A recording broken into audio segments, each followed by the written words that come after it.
we present Derek Nimmo, Clement Freud, Nicholas Parsons, and Geraldine Jones in just a minute.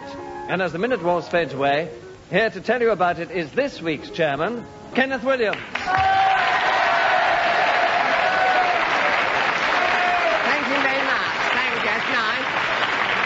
Thank you. Yes, well, some achieve greatness, some are born to greatness, some have it thrust on them, and it's been thrust on me this week to be chairman, because Nick Parsons said you can try to get in a bit of your own medicine back on me, you know, because we do have a go at him some weeks. So this week, I'm the chairman, just for this week, you see. And you have to speak, as you know, in this game for 60 seconds without repeating yourself, and without hesitating, and without deviating. And the first subject this week is the alphabet. And our first contestant is Nicholas Parsons. So will you speak for 60 seconds, Nicholas, without doing any of those things that I just said? In other words, talk about the alphabet for 60 seconds, starting now. A, B, C, D, E, F, G, H, I, J, K, L, M, N, P, Q. I'm sorry, Nicholas, you've been challenged. Clement, you're challenged on what ground? Deviation, he left out the O. Oh, well, if you left out the O, I'm afraid that definitely is deviation. Therefore, a point Did I leave out the O? Yes, I'm afraid you did. A point goes to Clement Freud, and Clement Freud has the subject. You have 40 seconds left, Clement, for the alphabet starting now. The alphabet is a Grecian punt. It's a sort of financial investment on animals, which is done as a double, a treble, or an accumulator might be procured by placing... Challenge, I'm sorry, challenge. Who's that challenge, Derek? Why did you challenge? Sorry, Kenneth. Deviation, he's making it up, you see. There's no such a thing as an alphabet.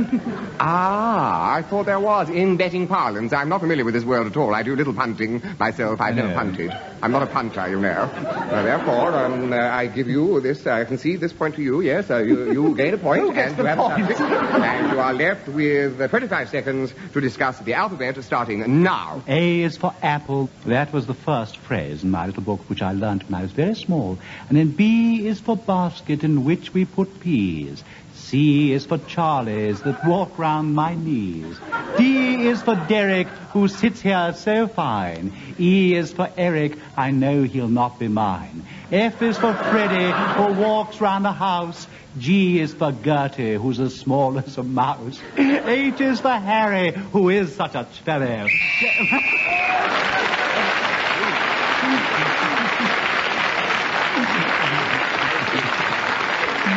Well, Derek Nimmo gets a point for speaking when the whistle blew, and that means he's in the lead. Clement Freud is close behind him, and Geraldine and Nicholas haven't really yet to score. However, we go on now, the next subject, which is the film industry.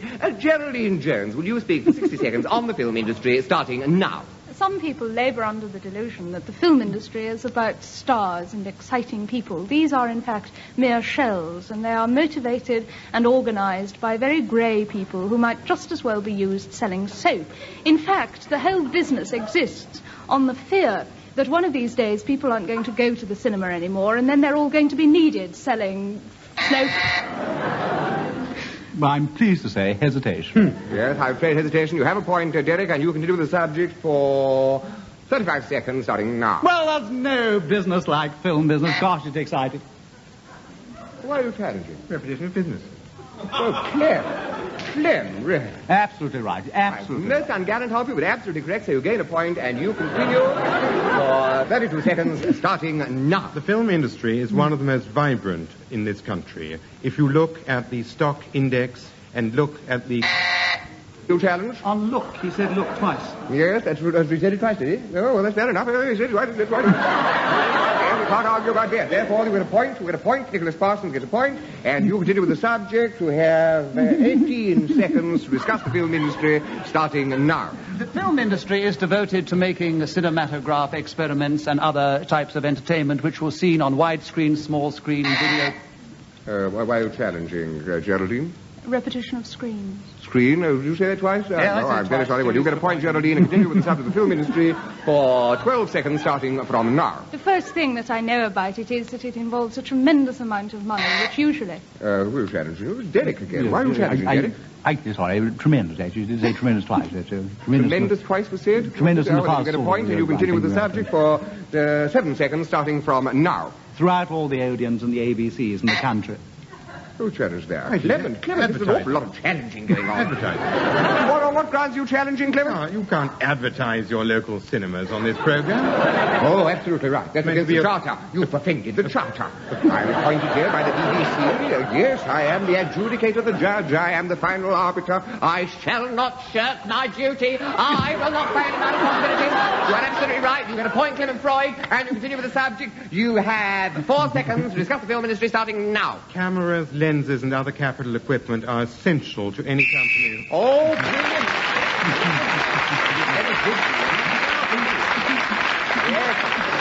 Clement gained a point there because he was talking, you see, when the whistle blew, which means he's, what is he, level with Derek, is he? No, one behind. Oh, he's just one behind Derek. So Derek is still in the lead, Geraldine's 1, Nicholas 1, so you and Geraldine are sharing, Nick.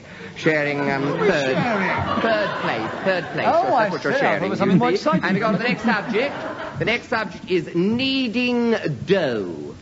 Kneading dough, and I should tell you, listeners, that it is written on the card as kneading with an N and not with a K. Kneading dough. Will you speak for 60 seconds on that subject? Derek Nimmo, starting now. Well, as Mr. Kenneth Williams has very clearly explained, he does refer to the obtaining of money, or the want of money, and this is something that I, from time to time, do need quite desperately. I remember in earlier periods, I Nick, think you've challenged something what? is there. Hesitation? Oh, I didn't notice the hesitation at all. No, I think you get another point, Derek. Go on. Thank you, sir. Yes, Thank you, for Ken. 40 seconds. Thank you, Continue. Ken. Now. Now, right. Yes, well, sorry, I wasn't quite ready. You usually say starting Clement, now. Clement Freud, why were you challenged? That was hesitation. That was hesitation. I'm afraid you're absolutely right. Clement gains a point, and you continue with 45 seconds starting now. I was once in Market Harborough with only 11 and twopence in my pocket. Desperate to obtain more, I went into a public house, addressed the landlord, whose name was Thornycroft, and said, "Excuse me, sir, I am desirous of having a little more." Oh, Nick challenged, why? Deviation, there's no chap called Thornycroft who has a pub in Market Harborough. Perfectly right, absolutely right.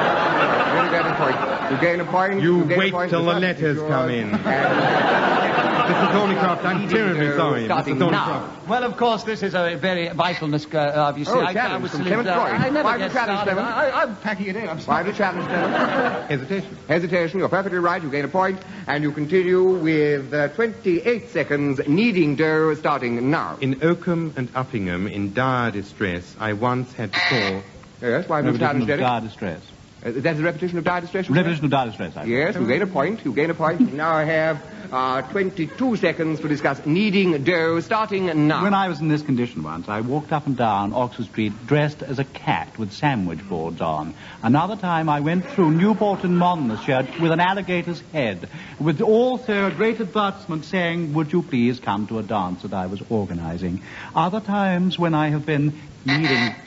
Yes, I'm sorry. Who's that challenge? Hesitation. Hesitation? Yes, I'm afraid you're absolutely right. Clement is justified in that challenge. Yes, Clement, you gain a point, and you have 5 seconds in which to discuss kneading dough starting now. I went to the bank and demanded to see the manager. "Look here, my good fellow," I said to him, "it is essential that I..." Oh, another challenge. Oh, Derek, why have you challenged? Deviation. His bank manager couldn't be a good fellow. That's perfectly...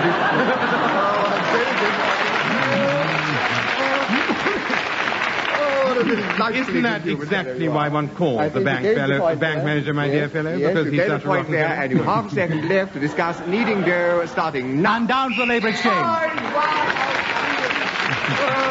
almost carried away myself now, you see. Who's in the lead now?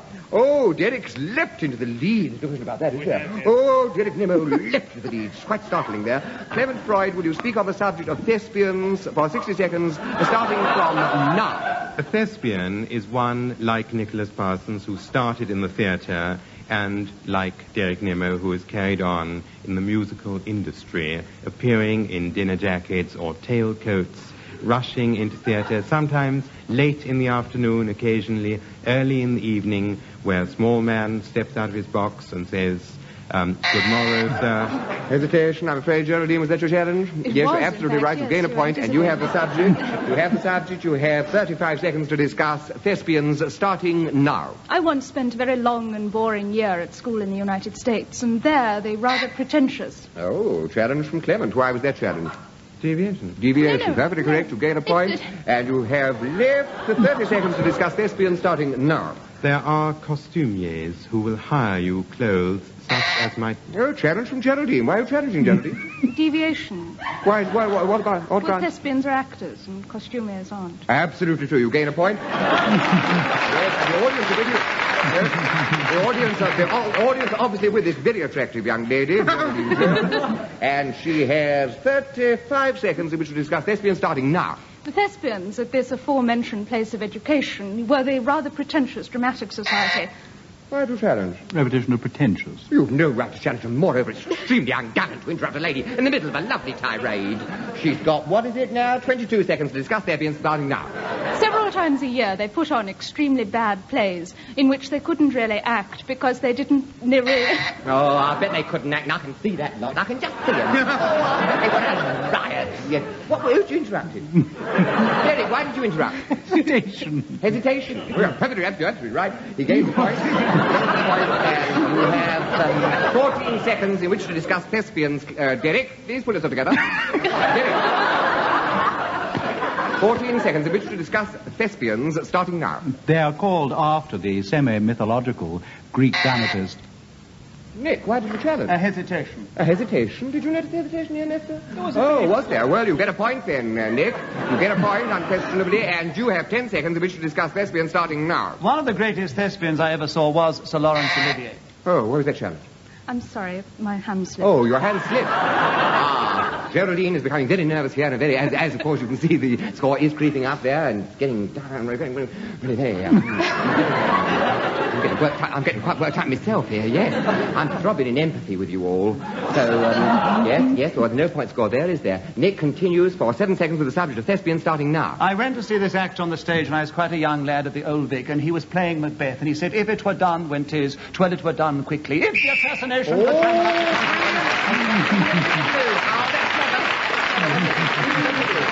is good, isn't it? Ah, yes, well, I'm afraid Derek Nimmo still has a resounding lead. Oh, colossal. You should get out and take a bow, I can tell you. You're doing terribly well. Next subject is feeding. Feeding, in other words, you know, the intake of nutrition. Feeding. Nicholas, will you talk for 60 seconds on the subject of feeding, starting from now? Feeding is absolutely essential to the human body. All animals, of course, indulge in this. I do it about 3 times a day. But, of course, other things need feeding as well, like plants. Now, I am lucky. I live quite near stables, and every time when the horses go by, I rush out with my little bucket and spade and get the essentials that they drop. And I bring... Derek? He's talking about fertilization, not feeding. I see, yes, but you could say that Lucy's subject is certainly sort of bound up, you know, with it, so I don't think it's deviation. I'll give you a point, Nicholas, and you continue with the subject. You have 45 seconds starting now. All plants need to be fed. Why do you challenge, Clement? Repetition of plants.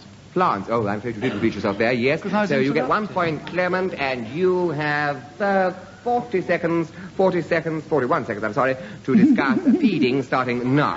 In canteens, this happens at least twice a day when the massed assembly gather together and eat.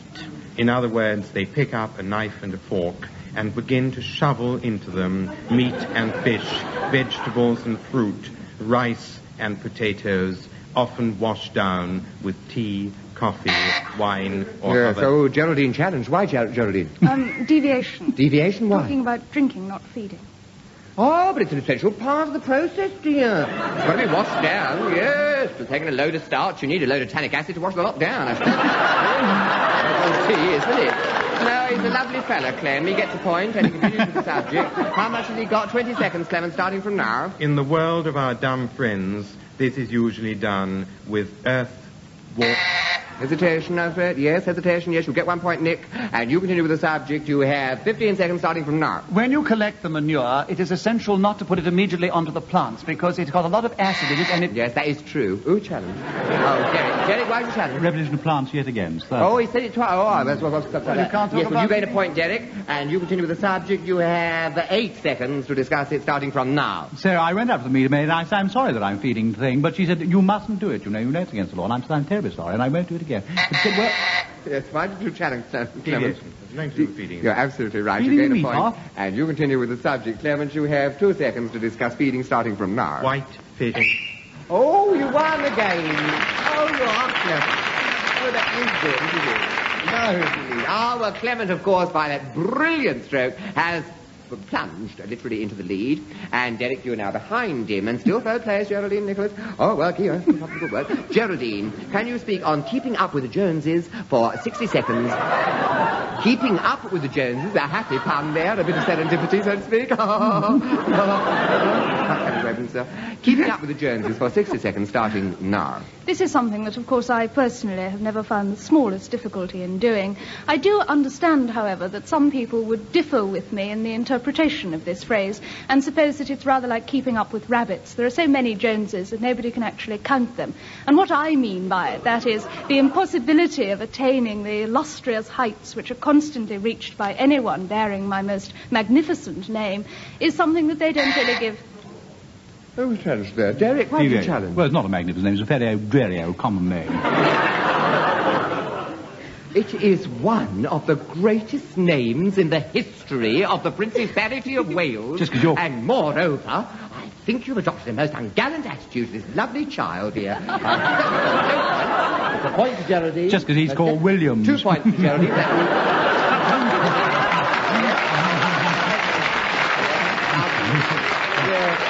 Nice crowd here tonight. Yes, and so, Geraldine, you have 33 seconds left to discuss the subject of keeping up with the Joneses starting from now. There is one section of the population which finds this particularly difficult. Challenge from Derek again. Challenge from you again. Derek, one round. One round, Derek. Sorry, repetition of population. Was it a repetition of population? Oh, well, I'm sorry, Geraldine. That I cannot allow. Derek gains a point. Derek gains a point, and he has 30 seconds to speak on keeping up with the Joneses starting now. One of the Joneses I'm closest to is Geraldine, and everything she finds so boring and dreary. She has no enjoyment of life at all. So why should I want to keep up with her? Oh, dear. Clement Freud's challenge. Why the challenge? She adores life. Deviation, she adores life. That is absolutely true. So you gain a point, Clement. And you have left 22 seconds to discuss keeping up with the Joneses starting now. I once went out with two sisters called Amanda and Natalia Jones. Oh, Nick, why do you challenge? Why, it's very repetitious to go out with two sisters. Nonetheless.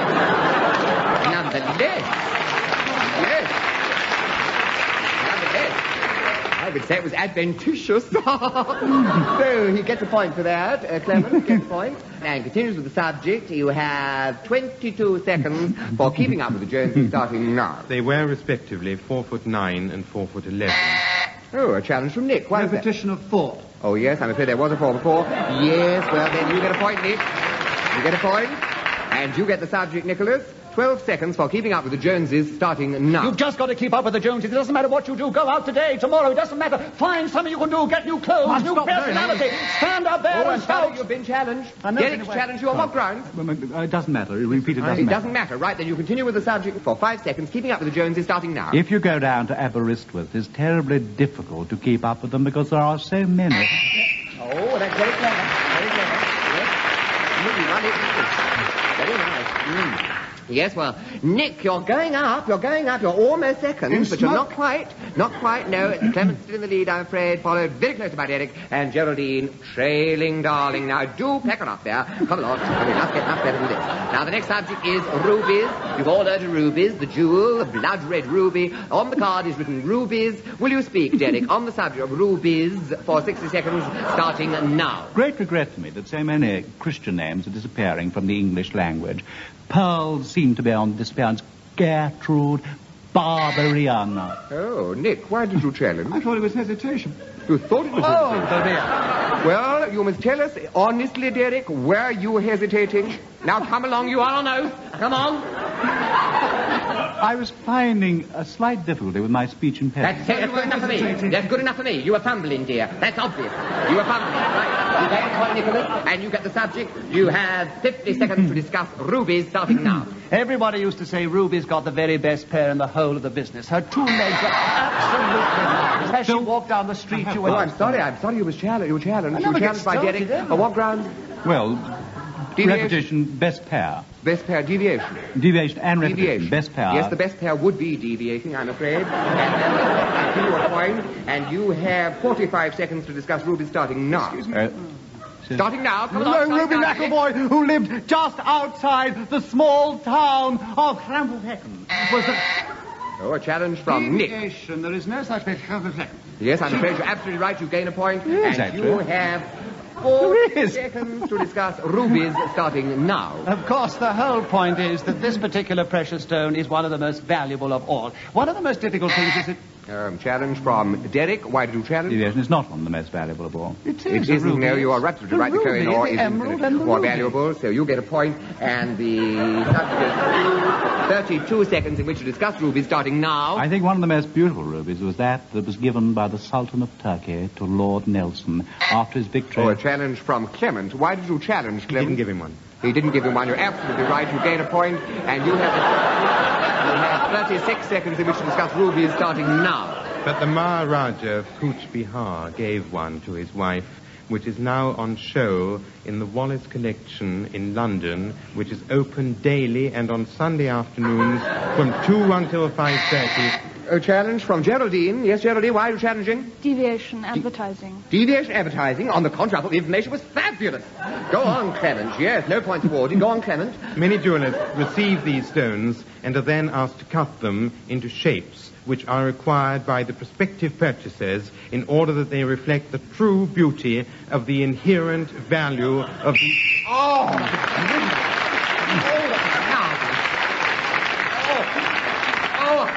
Beside myself there. Never heard such fluency, such articulation. You're a very gifted fella, there's no doubt about it. And moreover, you're in the lead. Eric's second and the rest of you are still trailing. Well, there we go. Clement, carrier pigeons. Will you discuss carrier pigeons for 60 seconds starting now? This used to be one of the most popular forms of transport. One got a pigeon and trained it. There's a challenge from Derek. Why are you challenging, Derek? Derek? It's not a form of transport. Nobody was carried by a Absolutely pigeon. right. You gain a point, and you have 55 seconds to discuss carrier pigeons starting now. It was, in fact, one of the best ways of sending messages. You take them in large baskets down to the front where the warring crowd, such as Lord Nelson at the Battle of the Nile, when he got that lovely ruby from the Sultan in Turkey, which is absolutely true. He got it out of his hat and gave it to him. Anyway, he sent a message off by a carrier pigeon to Lady Hamilton, from Nick. who was I'm sorry, waiting. a challenge from Nick. Why are you challenging Nick? Repetition of message, he said. Yes, I'm afraid he did. You gain a point, Nick. And now you have 40 seconds to discuss carrier pigeons starting now. As I was walking out of Euston Station the other day, there was a woman beside me with a very large basket, and the porter turned to me and said, "A carrier pigeon." And I said, of course, I couldn't possibly do it. It's probably got a very important message with it. And these messages, of course... Challenge from Clement. Why are you challenging? Messages. Messages, I said messages and messages. Yes, you're absolutely right, dear. So you gain a point, very nicely put, and you take the subject. You have 36 seconds starting now. During the Second World War, there was a certain phasing out of this type of transportation. Nicely put. Nicely put. What's the matter, Nick? Well, but deviation, you established, Mr. Chairman, earlier on, that carrying pigeons were no form of transportation. No, transport they were. Ah, yes, you see, there's a difference between transportation and transport, and I think Mr. Clement Freud, using the word in quite different sense here, was absolutely justified, and therefore I award another point, and he continues the subject for 18 seconds starting from now. Pieces of paper bearing graphic inscriptions were tied with rubber bands and attached. Derek, You can't tie with a rubber band. you can't tie with a rubber band. On the contrary, I've done it myself, so you lose a point, and you gain... subject, and you have 12 seconds starting from now. And attached the legs of the carrier pigeons, which were then told to home, meaning to return to the place from which they set out before leaving for the front line. Oh, brilliant! It is one of those... legendary. Clement Freud has, as you see there, left the lead at the end there to win. So he is this week's winner, and second was Derek. Nicholas was third. Geraldine lamentably trailing, but game to the end. So give it a good clap. There we are.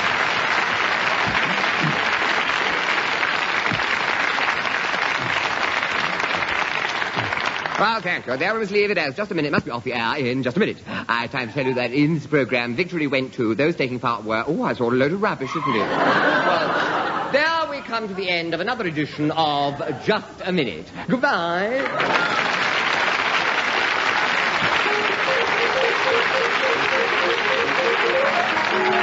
The chairman of Just a Minute this week was Kenneth Williams. The programme was devised by Ian Messiter and produced by Simon Brett.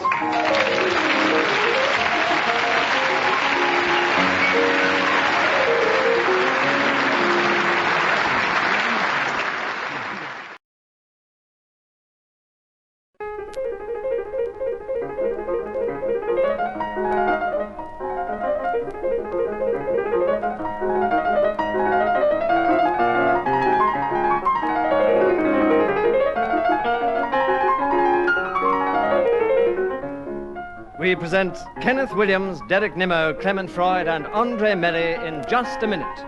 And as the minute horse fades away, here to tell you about it is our chairman, Nicholas Parsons.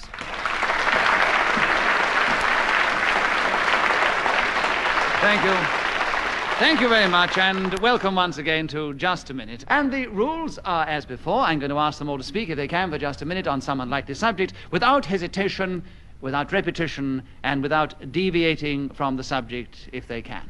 And the others think they're guilty of doing this. They may challenge, and if I agree with that challenge or not, they will gain points or otherwise. That's how we play. And let's begin with Derek Nimmo. Derek, the subject is passing the buck. Would you try and speak for 60 seconds on that, starting now? Well, I'm a tremendous believer in passing the buck, particularly at the period of the year when it is rutting. I think it's most dangerous if you go anywhere near a fallow or red deer when it is in that state.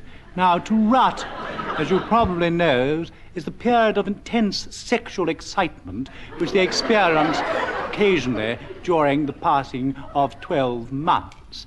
Another way of using the passing the buck expression, of course, is the way from the game of poker.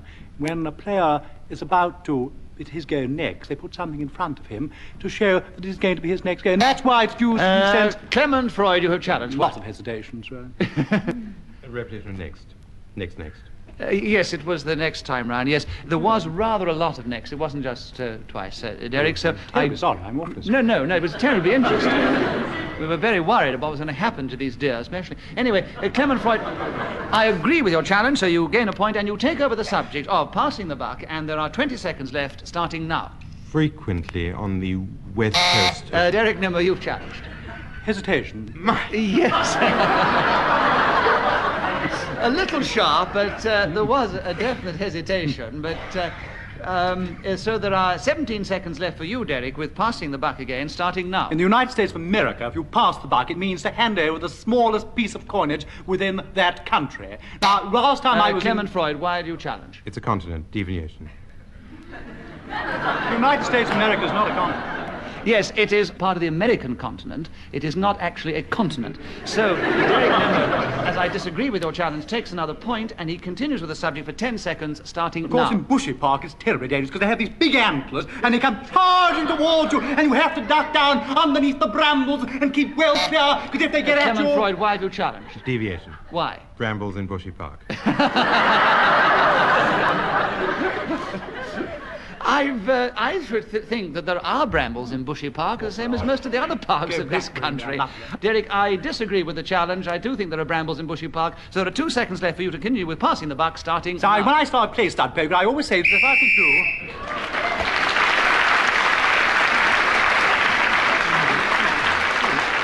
The whistle that has just blown tells us that 60 seconds is up, and whoever is speaking at that particular moment gains another point. In this case, it was Derek Nimmo, who at the end of the first round has taken a very natural and commanding lead. Clement Freud, will you begin? I say natural only because he's spoken so much, not for any other reason. Clement Freud, will you take the second subject, the subject which is crossed lines, and start talking on that now? Between bramble bushes in Bushy Park, you're likely to find any number of crossed lines. Some go from the tree on the left to a stalk of grass on the right. Others are attached to palms, to ferns, and to other... Kenneth Williams. Well, not only hesitation, but what? An awful lot of deviation, too, I thought. I think there was absolutely no deviation. Well, I would stick on the hesitation if I were you. Do that, yeah. Yes, that was your first challenge, which I quite agree with. So, Kenneth, you take over the subject. There are 43 seconds left for crossed lines, starting now. Well, this, of course, means when you are telephoning someone, you hear instead the voice of a person to whom you did not wish to speak at all. Sometimes it can be great fun. I heard some woman saying, so we've had the passage taken right away, and the other woman said, oh, did you get permission? She said, no, we never asked. And the operator said, we're going to blow through the receiver tonight because mastoidal germs do get in the earpiece, and so do cover your phone with a nice plastic bag like you get from the cleaners. So she's sitting there with this over her phone and, of course, waiting for it to get covered in black. And, of course, it's all rubbish. I mean, you don't... Derek Nimmo, why have you challenged? Deviation is all rubbish.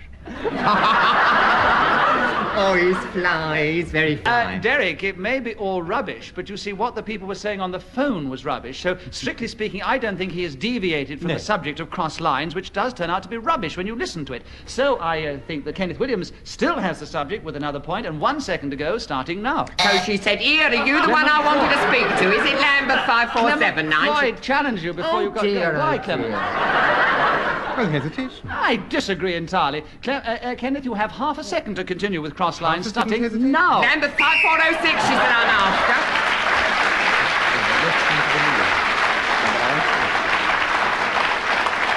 Oh, tell me I've leapt into the lead. Go on. Kenneth, I have to tell you that you go on. have leapt into the lead. Yes? Yes. Oh, I'm all worked up. I love all that. It's all those cross lines, wasn't it? Yes, I've crossed my legs as well here. Yeah. Well, steady on. Because it's your turn to begin. Yes? The subject is what happened to Anne of Cleves.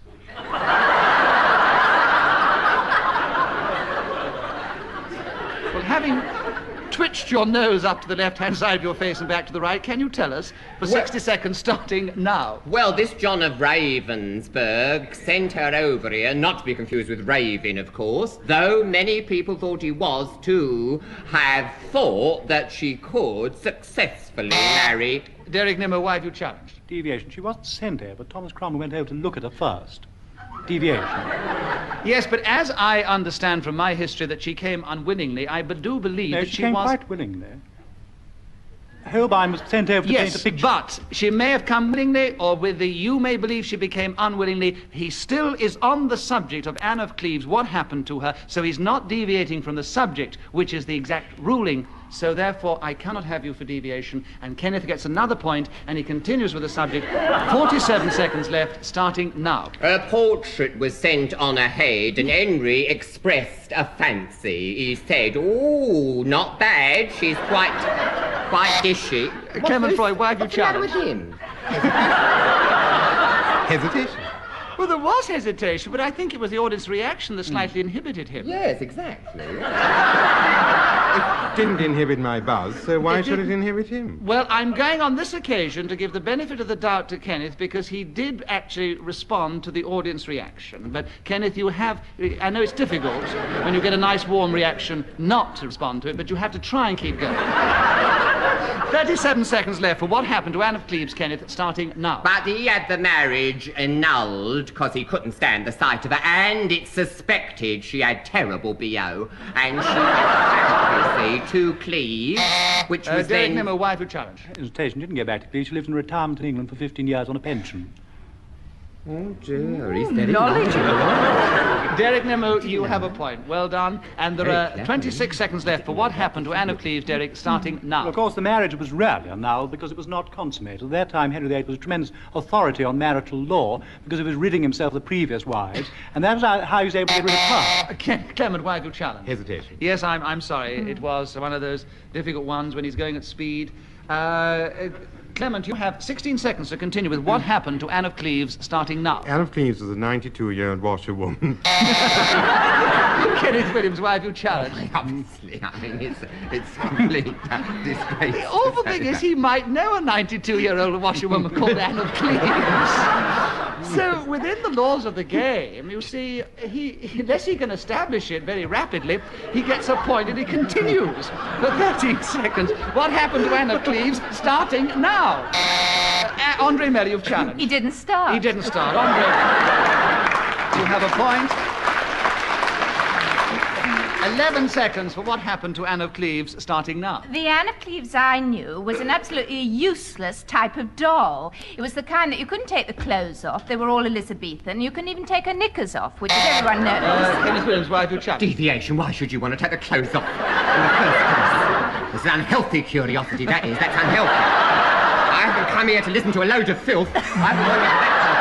I thought this was going to be a decent game for family entertainment. I thought it was family entertainment I'd come for.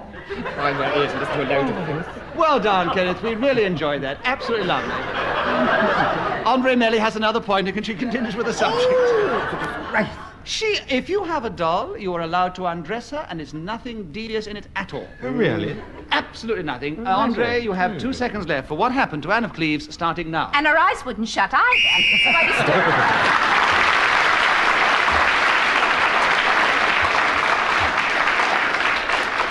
As Andree and Melly were speaking then when the whistle went, she has got another point. In fact, she's got 3 more points in that round, and she's creeping up on the fellas.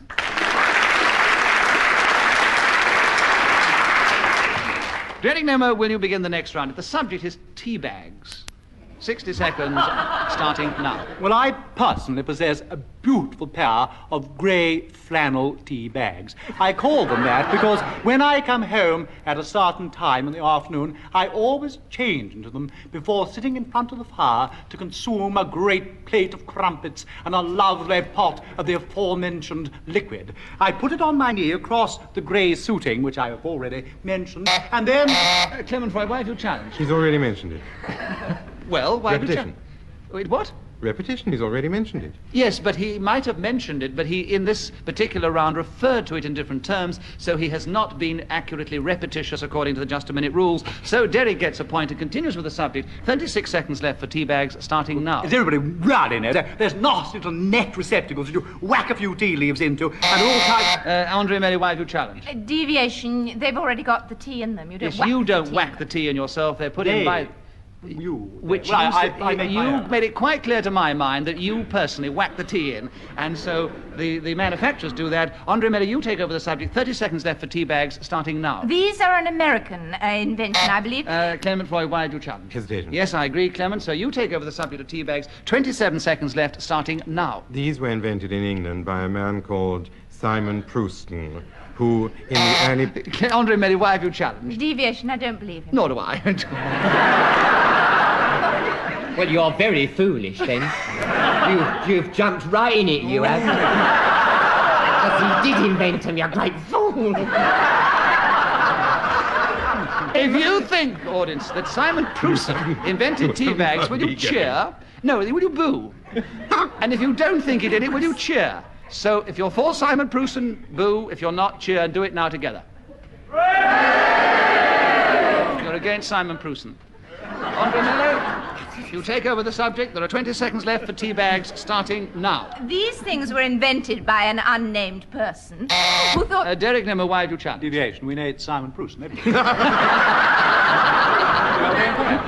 Actually, we have established that Simon Prusson did not. That's what we definitely established from this audience, and they're the final arbiters in this particular game. So Andree gets another point, and there are 17 seconds left for Teabags, starting now. You put them in the teapot and you put the boiling water on them, and it makes a disgusting cup of tea.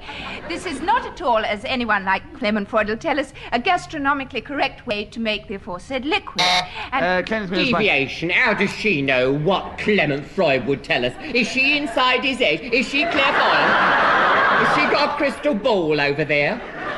Well done, Kenneth. Yes. Making these generalisations, she was. Yes, she was, but I disagree entirely with what you've just said.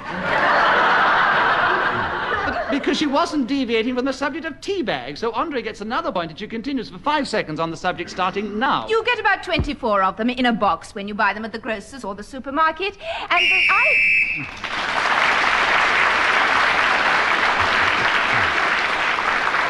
Well, Andree Melly, with the help of Simon Prusson, has, at the end of that round, leapt into the lead alongside Kenneth Williams. And Clement Freud and Derek Nimmo are trading just a little way behind them. Clement Freud, will you begin the next round? The subject is leftovers. As a good gastronome, I'm sure you can talk about that eloquently for 60 seconds, starting now. These at one time were called googlies, or Chinamen, and are in fact cricket balls delivered by the left hand at a batsman who may be right-handed or not. An over consists of 6 balls in this country, but 8 in the Antipodes, amongst which countries I'd like to single out Australia and New Zealand. The great practitioners were Chipperfield and O'Reilly, probably best known for his invention of the word which I've used previously and will not do so again. It is also a term given to bits of food left about in larders, which are perhaps most commonly referred to as leftovers, sausage meat on a saucer, or perhaps a tea bag left in some annex to the pantry. Andree Melly, why have you challenged? that's a leftover, not a leftovers. a tea bag on a saucer. Oh, I think that's being pedantic, Andree. It was so delightful. He was going with such mellifluous I don't know what I'm talking about. He was going jolly well anyway, wasn't he? So Clement Freud takes another point, and there are 13 seconds left for leftovers, starting now. I know a woman who lives in Eaton Square who actually practices what she preaches and serves leftovers to all her guests. I have dined with her and had crusts of bread, the skin from custard, and odd pieces of fat which...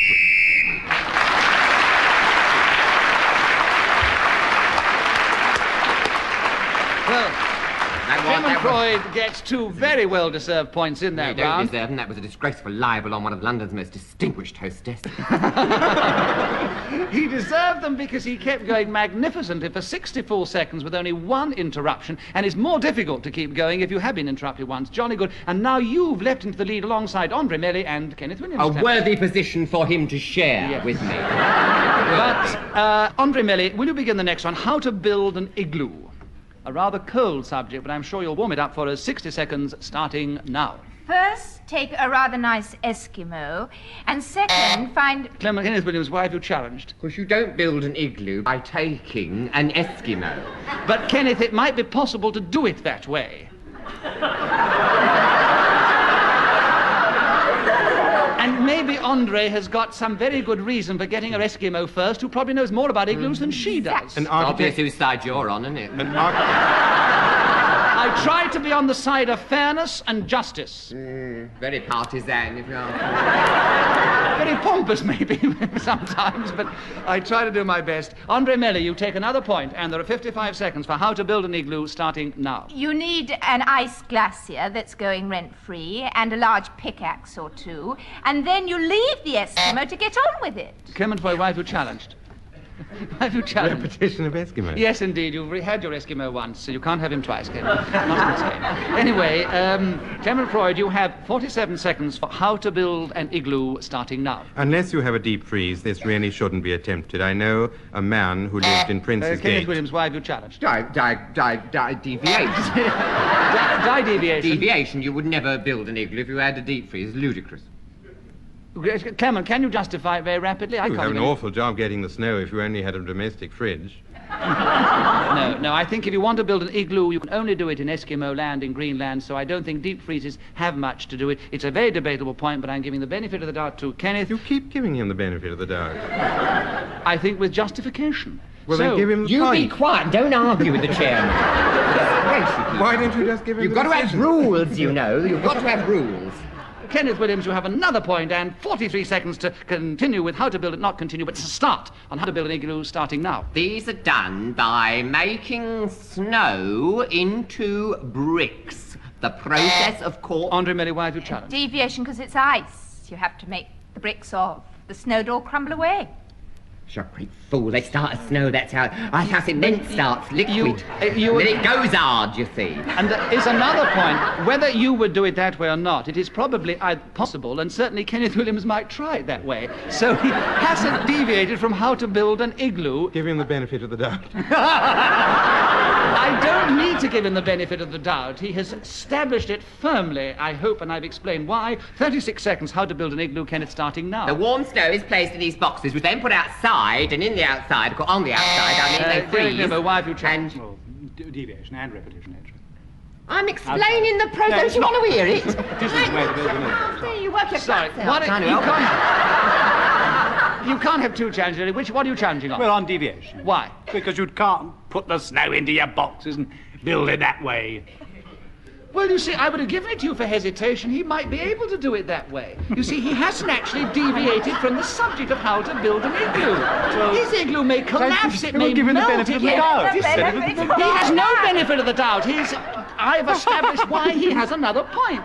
So there are 31 seconds left, Kenneth, starting now. And moreover, if you get the germs like influenza out there while you're building it, of course, they are dead within seconds. Derek Nimmo, why have you challenged? Deviation, you're talking about Eskimo illnesses now, rather than building an igloo. A very clever challenge. I don't think that has got much to do with building an igloo. So you have deviated, and Derek gets a point, and there are 25 seconds left. Derek, how to build an igloo, starting now. This particular kind of glue was invented by a man...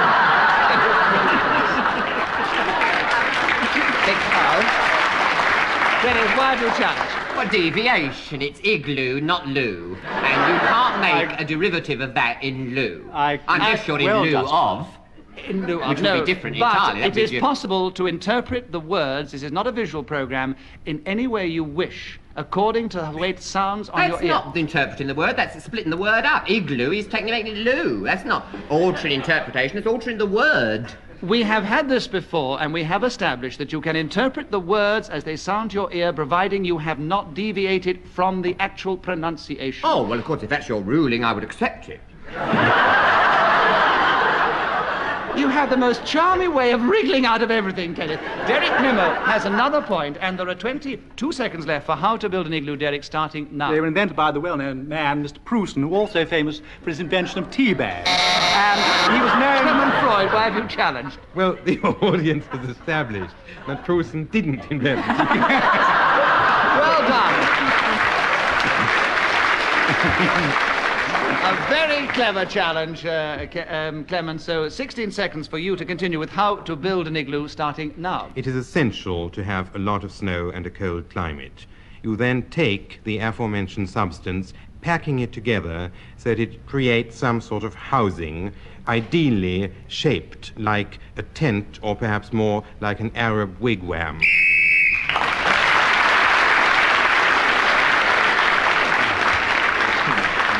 Well, as Clement Freud was speaking then when the whistle went, he goes into second place, only 1 point behind Kenneth Williams, who's still just in the lead. And it's very exciting because Andree's only a little way behind and Derek's only a tiny way behind that. And Kenneth Williams, you begin the next subject. It is English literature.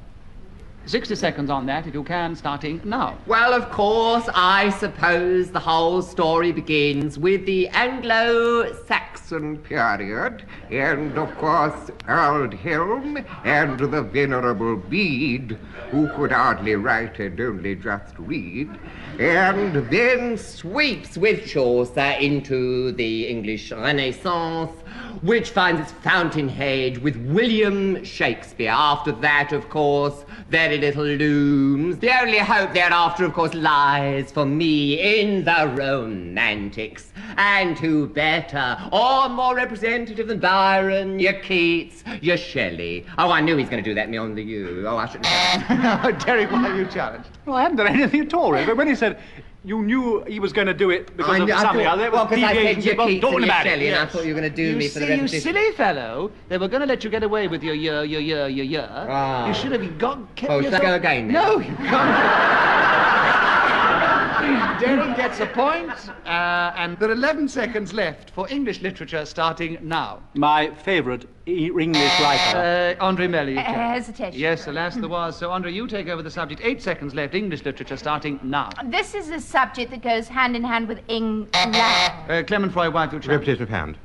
Yes, very clever, hand in hand. Brilliant. It's another one of those brilliant Freudian challenges, which gives him another point, and 3 seconds for English literature, Clement, starting now. The modern English literature, as practiced by Auden, is the word that means...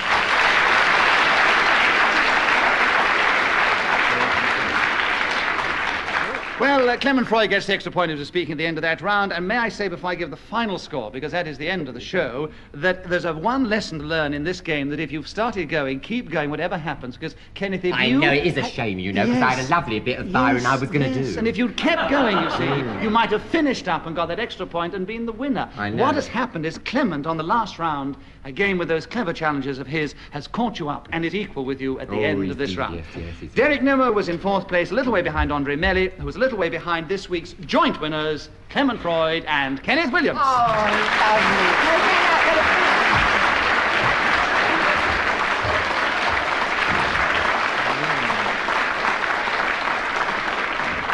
I'm sorry that that's all we have time for in this particular edition of Just a Minute, because we really enjoyed playing the game and we hope that you have enjoyed listening to it. Goodbye from us all. Goodbye.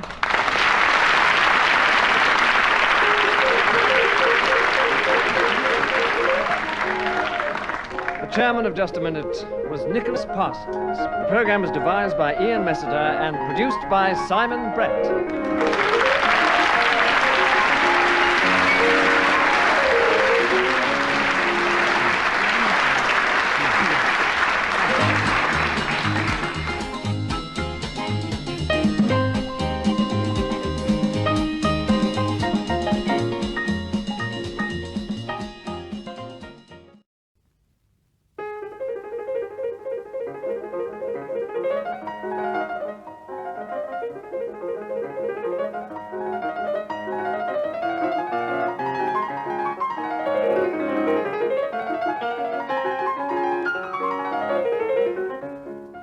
present Kenneth Williams, Derek Nimmo, Clement Freud, and Geraldine Jones in Just a Minute. And as the minute was fades away, here to tell you about it is our chairman, Nicholas Parsons. Thank you. Thank you very much, and welcome once again to Just a Minute. And once again, it's my pleasure to welcome the four most exotic players of the game. And I'm going to ask them to speak, if they can, for just a minute on some unlikely subject, without hesitation, without repetition, and without deviating from the subject. If one of the others thinks they're guilty of doing this, they may challenge, and if I uphold their challenge or otherwise, they will gain points or otherwise, and that's the way we play, that's the way we score. Kenneth Williams, will you begin? The subject is Hercules. Will you talk on that for 60 seconds, starting now? Well, he was one of the most heroic of the Greek personalities in mythology, of course. He was supposedly the son of that old man up there who ruled from Olympus and Alcmenes, and he did incur the wrath, oh yes, of Hera, who sent them serpents to devour him, and he strangled her with his bare hands. And of course, ever since then, he's come to symbolize man's naked strength against adversity. I suppose you'd say his Christian counterpart was Samson, and I suppose his ultimate vulgarization is the Edgar Barrows Rice thing called Tarzan. I have been compared, I've been called Herculean myself, because on this show I have wrestled with the most appalling adversities and yet come out on top, my face smiling, my strength unimpaired. Is this not the most incredible achievement for anyone? I defy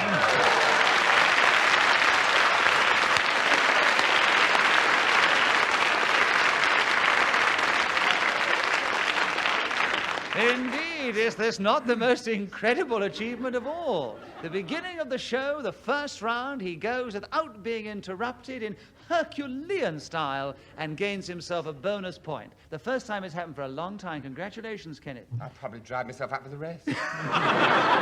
Well, you have now a commanding lead over everybody else who have yet to speak. Geraldine Jones, will you start the next round for us? The subject is adventure. Can you talk excitingly about that for 60 seconds, starting now? Let me say now that I find adventure the most tremendously exciting subject. I just long to go out in my little coracle and sail over the seas alone. Derek Nimmo, why have you challenged? I don't believe she's got a little coracle.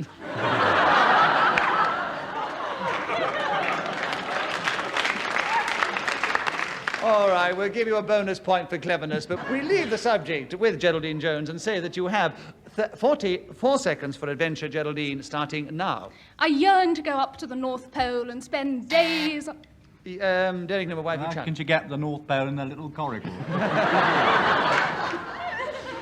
I didn't say how I was going to go. You went out in it. No, she had... This is the problem when you are interrupted and you start again. You can, as you often do, Derek, start again on a completely different I see. tack. I'm so sorry. And she might have been going on a different tack. I think you were too I'm keen terribly getting in sorry, there. Miss James. So Geraldine has another point, and she has 40 seconds, considering her exciting adventures starting now. It would be the merest stupidity to suppose that the truly adventurous spirit is restrained to one form of transport. Sometimes I take to my waxen wings and float up to the sky. Clement Roy, why have you challenged? Deviation, I don't believe it. No, I'm afraid there, Geraldine, I do not Coracle, believe you I have will- waxen wings or any other kind of wings. Yes. So, You're right, and that has nothing to do with it. It's believable. Deviation simply means leaving the subject. It's not to do with reality. She's at liberty to say what she likes about waxen wings, isn't she? she's Deviation. allowed to say what she likes about waxen wings, but she was talking about her own waxen wings, and I do not believe that she's got them. Therefore, I award a point to Clement Freud and ask him to continue on the subject with 31 seconds for adventure, starting now. This was the name of a magazine when I was a small boy and had a stirring story about 4 transvestites who went... Kenneth Williams, why have you challenged? Deviation. Transvestites, indeed. I haven't come 4 here to listen to a transvest- load of filth, you know. 4 transvestite sounds extraordinarily devious. Yes, it does. So you get a bonus point for cleverness, and Clement Freud continues with his adventure.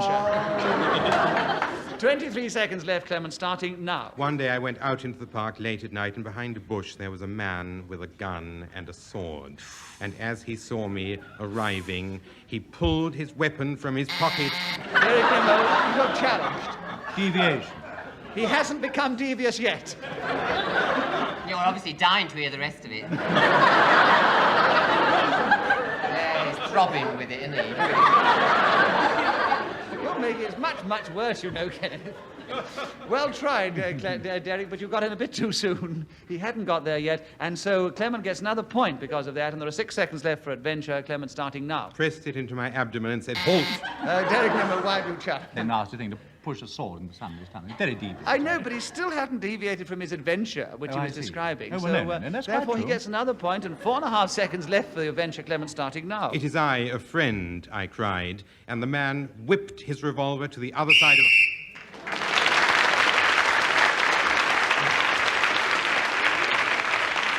Clement Freud's strange adventure in the park gained him quite a number of points. So he's taken a very definite lead at the end of that round. And Clement, it's your turn to begin.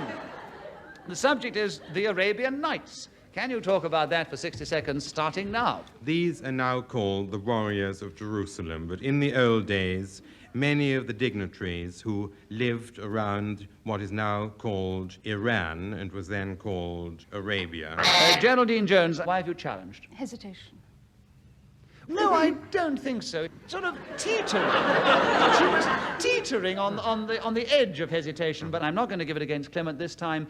47 seconds for you, Clement, to continue with the Arabian Nights, starting now. It's also a book about a man called Harun al-Rashid, who was an emperor, and his grand vizier. And in 1,001 episodes, this volume expounds the evening spent around campfires in the desert of this nomadic flock of people who went hither and there, yon and thither. Kenneth Williams, why have you challenged? I think it's all boring. So what do you challenge? Deviation. Not at all. Well, give me a point then. No, I'm not going to give you a point. You've got quite enough. You go and challenge like that, all that happens is you give Clement Freud more points. Well, I think I should be made a fuss of, and I'm not. Nothing's happening here. Well, put your little pink cap on. Don't you all love Kenneth? You've got enough fuss from that. He's made his point. So, Clement Freud continues with his Arabian Nights for 25 seconds, starting now. One night, this celebrated dignitary stepped... Geraldine Jones, why have you challenged? Repetition of dignitary. Yes, we did have a dignitary before.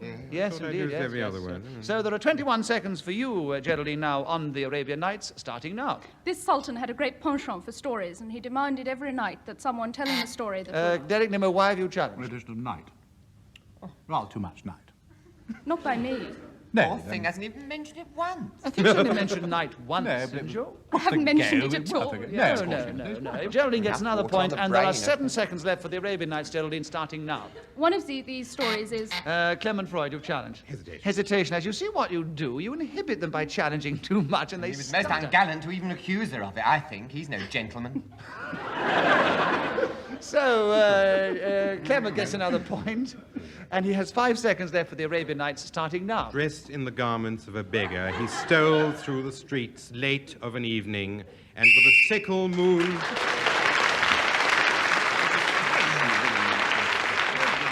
So as Clement Freud managed to get in then just before the whistle went, he was speaking as it went, and he gains another point. In fact, he gets 2 points in all at then, and so he has a very commanding lead at the end of that particular round. Kenneth Williams, it's your turn to begin. Making happy faces.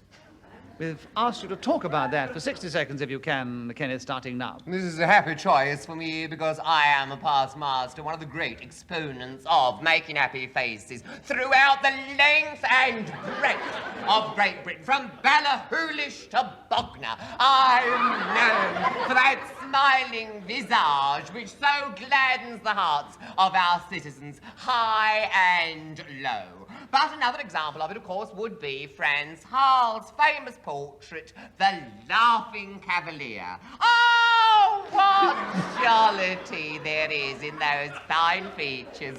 Almost one could say...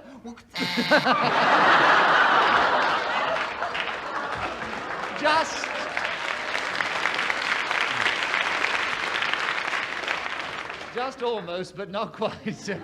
Geraldine Jones challenged you, Geraldine. reluctantly hesitation. Not reluctantly, it was a very definite Well, hesitation. I've had such So, Geraldine, you get a point, and you have moral 23 support. seconds left for making happy faces, starting now. It's absolutely impossible to make a happy face because this implies some degree of compulsion. And, of course, if you're not really deeply contented, it's impossible to... It's Derek Nimmo, why do you challenge? Impossible. Repetition of impossible. Yes, it was. Indeed, it was. I would have also had deviation because you can make a happy face. I think Kenneth had actually established it beyond any doubt. So, Derek, you gain a point, and you take over the subject with 12 seconds left, starting now. In my own tiny way, when I go onto the stage of the theatre at night, I try to make the faces beneath me rather happier than when they enter the auditorium. I do this by a number of means. I wave my hand in the air, I lift my bowler hat, I play my...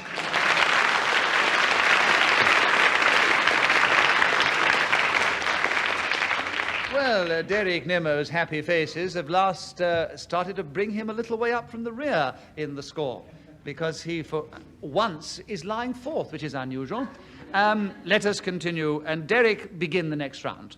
The subject is When Father Papered the Parlour. That's one of those long subjects which I know makes it impossible for the chairman to judge when they start challenging, but we'll do our best. Derek, will you start now? Well, I think I must establish in the beginning that my father was a very eccentric man. His name was Henry Nimmo, and he lived in Craigmore Road, Liverpool. When he did finally decide to paper the parlour, he chose to decorate it with copies of the Liverpool Echo. In fact, he chose only the football edition because of the particularly pretty pink colour that they used at that time. Well, of course, this made it a rather lengthy process because he would never put up more than one edition at 1 week. Clement, why have you challenged? Hesitation, I agree. So there are 30 seconds for When Father Papered the Parlour, Clement, starting now. Lord Finchley, one night, tried to mend the electric light. Himself, he got a shock. It struck him dead and served him right. Derek Nimmo, why have you challenged? Deviation. Why? Well, he's not talking about Father papering the parlour. He's talking about Lord Finchley or something, I don't know. What on earth has it got to do with Father papering the parlour, Clement? It is the duty of a nobleman to give employment to an artisan, which is why my father never papered the parlour.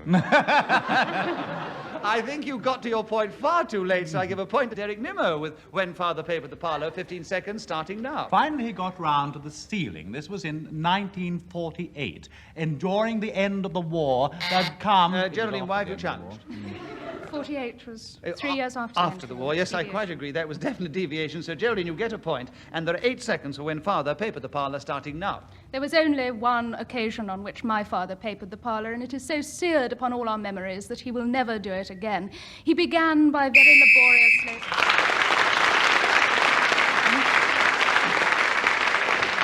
Well, as Geraldine Jones is speaking then when the whistle went, she gets an extra point, and she's creeping up behind our leader, Clement Freud.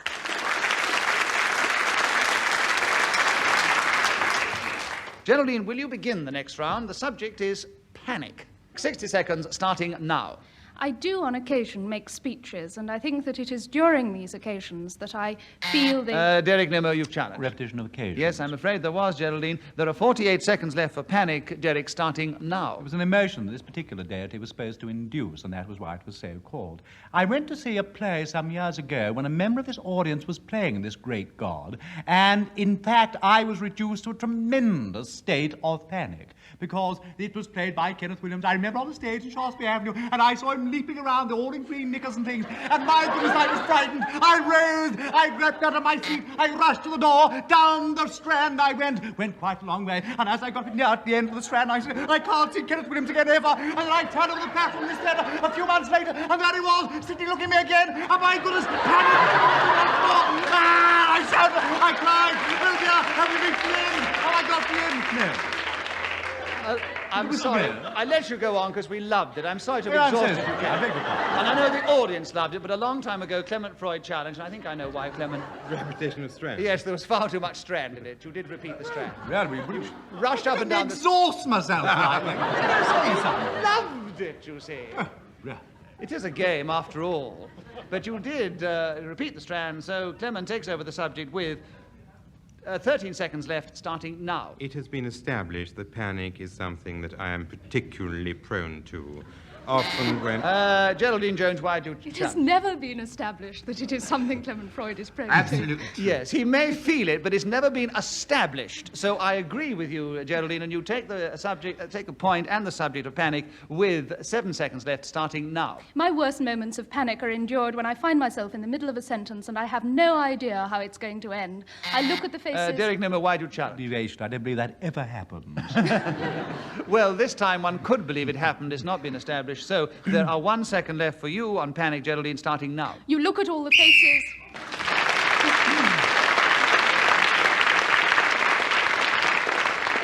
The more cheerful version of Geraldine Jones is doing great things for her. You're creeping up marvellous. You're only 2 points behind our leader, Clement Freud, at the end of that round, Geraldine. Clement, it is your turn to begin, and the subject is the advantages of living. Will you go on about it for 60 seconds, starting now? The advantages of living can only be assessed in respect of the advantages... Kenneth Williams, White Right. agree, Kenneth. So there are 54 seconds left for the advantages of living, Kenneth, starting now. Well, obviously, they can only be compared with the other, which is, I suppose, the advantages of being dead. And since no one returns to tell us about such a thing, the advantages of living are manifold. We exhale and we inhale, systole and Derek Nimmo has challenged again. Why? Repetition of hail. But you see, Oh, shame on you lot for clapping. Yes. Shame on you lot for clapping, because the word he used were inhale and exhale, which are 2 separate words. Thank you very much. Thank you, Nick. Lovely fella. Lovely fella, you. So he has another point, and there are 28.5 seconds left for the advantages of living, and I'm glad you have the advantages of living, because we love it, Kenneth, starting now. Systole and diastole, without which there would be no life. As Hadrian always said, half of play. Geraldine, why have you challenged? Well, this isn't an advantage of living. It's a Of course it is. I'm with you, Kenneth. You're still on the advantages of living. I don't think you've deviated from the subject yet, and there are 20 seconds left for you to continue, starting now. And the advantages are obviously fulfillment. What better thing in this world have you got than the spectacle of someone fulfilling than fulfillment? Wait a minute. Let's hear his challenge, Kenneth. What was it? Repetition. What of? And. I must explain to any of the listeners who didn't quite catch up with what was going on. Kenneth said fulfilling and fulfillment, and Derek, being very keen on his buzzer, thought he was saying the same word twice, which he didn't, and he very cleverly twisted the repetition of the word and, which I will not allow. So Kenneth gets another point, and he has 11 seconds for the advantages of living, starting now. And the other advantage is, of course, material comfort. Your central heating, your wall-to-wall, and your uncut moquette can come in very handy on a dark Derek night Nimmo's with a challenged you blizzard again. blowing. What? He's challenged you again. Derek, why have you challenged? Uncut liquette, he said. Uncut moquette, I said. Oh, what's the matter Just with a you? minute. I don't mind what you said. Sounded It's very a odd good to me. title, isn't it? Just a minute. I don't mind what you said. It might have been the most peculiar stuff you've got on your floor, but it's still not deviating from the subject, so you have another point, Kenneth, and you have 1.5 seconds for the advantages of living, starting now. And lying there in a hot bath, all the joys of the basin.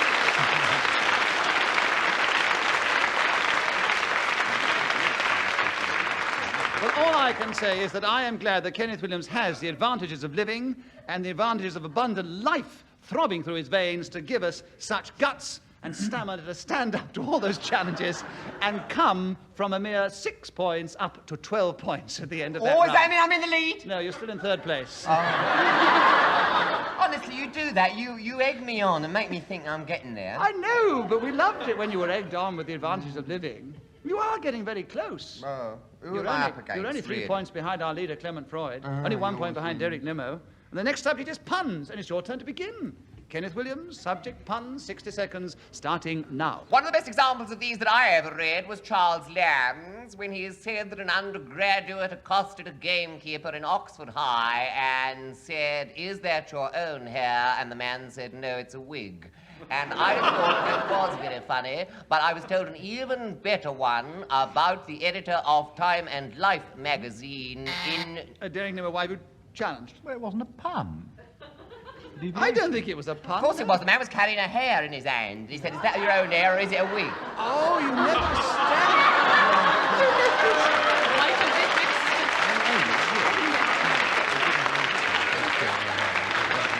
I never established he had a hair in his... I didn't mention the hair. I didn't mention that it was a rabbit, because I obviously thought you were familiar with Charles Lamb. It didn't occur to me in the truth. It wasn't a pun. You never it's said... It's the most famous pun of Charles Lamb. I thought you'd be familiar with it. Told it properly, we'd have been there. Well, I was assuming you were literate. Actually, I'm going to put this to the audience. I'll tell you why. Because, you see, Kenneth did anyway, tell... I didn't disobey any rules of the game. No, listen, you did tell the pun of Charles Lamb, but you didn't make it quite clear that the chap had this rabbit in his hand. So I'm not going to judge on this, because in one sense he wasn't deviating, in another sense because he didn't make the story clear, he was. So you will be the final judges. If you agree with Derek Nimmo's challenge, will you cheer? If you disagree with his challenge, will you boo? And will you all do it together now? There will you, Kenneth? Oh, good, yes. You have another point, and you have the subject of puns with 37 seconds left, starting now. The deputy editor, actually, of Time and Life, and this man met him at this Freud, party. Oh, for goodness sake, shut up. Repetition of Time and Life. Yes, this is unfortunate. If you well, I couldn't do it without telling you the story. I wasn't accused of it again. I know, but you see, Kenneth... Isn't he also... Clement Freud has a point, and there are 34 seconds left for puns. Clement, starting now. One of the less well-known puns concerned a Professor Barnstaple who was walking down Trinity Lane in Cambridge holding a hedgehog when he was approached by a policeman who said to him, "Excuse me, sir, am I to intimate that you are in the possession of a bicycle chain?"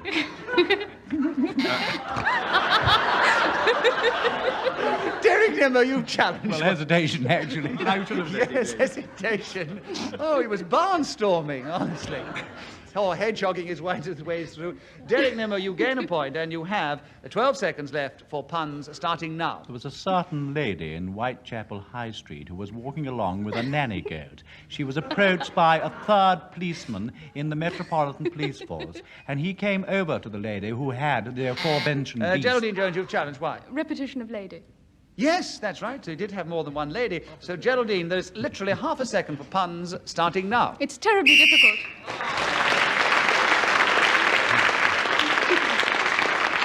Well, as they all scored points in that round, the situation is much the same. Clement Freud leads Derek by one, and...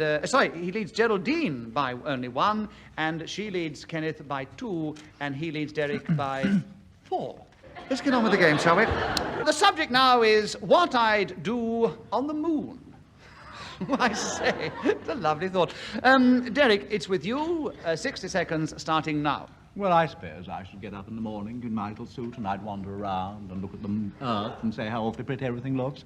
I'd probably buy myself a telescope from a little shop around the corner and I'd have a look down and see if I could see if Parsons was still playing that silly game somewhere in the BBC. And then I suppose for my summer holidays I'd go to the Sea of Tranquility. There I'd look at all those little pebbles and think how beautiful it all is. And then I'd sing nursery rhymes. Goodness, yes I would. I just suddenly thought that. What a good idea. I'd say, "Nary, quite contrary. How does your garden grow with silver bells and little shells and pretty maids all in a row?" Geraldine has challenged you, I'm afraid, Derek. Why, Geraldine? Deviation. He said he was going to sing nursery rhymes and he just recited it. Well, I still... Oh, dear, how terribly difficult, because that might be Derek's way of singing, for all I know. Yes. So I think that, strictly speaking, he wasn't altogether deviating from the subject of what I do on the moon, and there are 25 seconds to continue, Derek, starting now. And then I'd start digging, and down I would go into the bowels of the moon. And when I actually approached them, I would look very carefully to the left and to the right before crossing over the aforesaid thing. And then I'd come up the other side, open my napkin.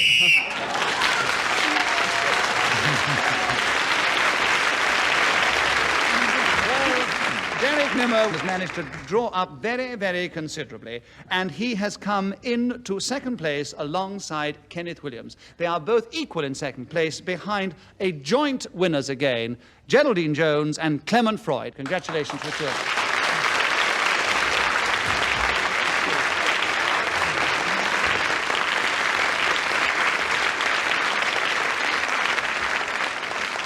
I do hope that you've enjoyed this particular edition of Just a Minute. From all of us here, goodbye.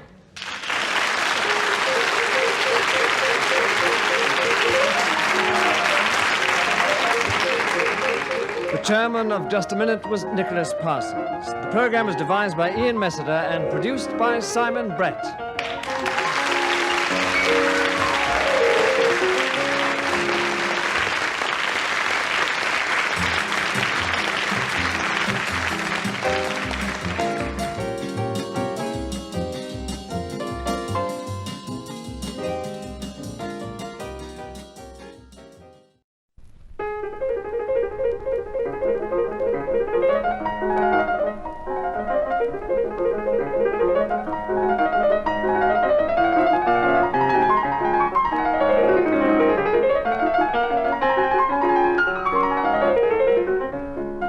We present Kenneth Williams, Derek Nimmo, Clement Freud, and Andree Melly in Just a Minute.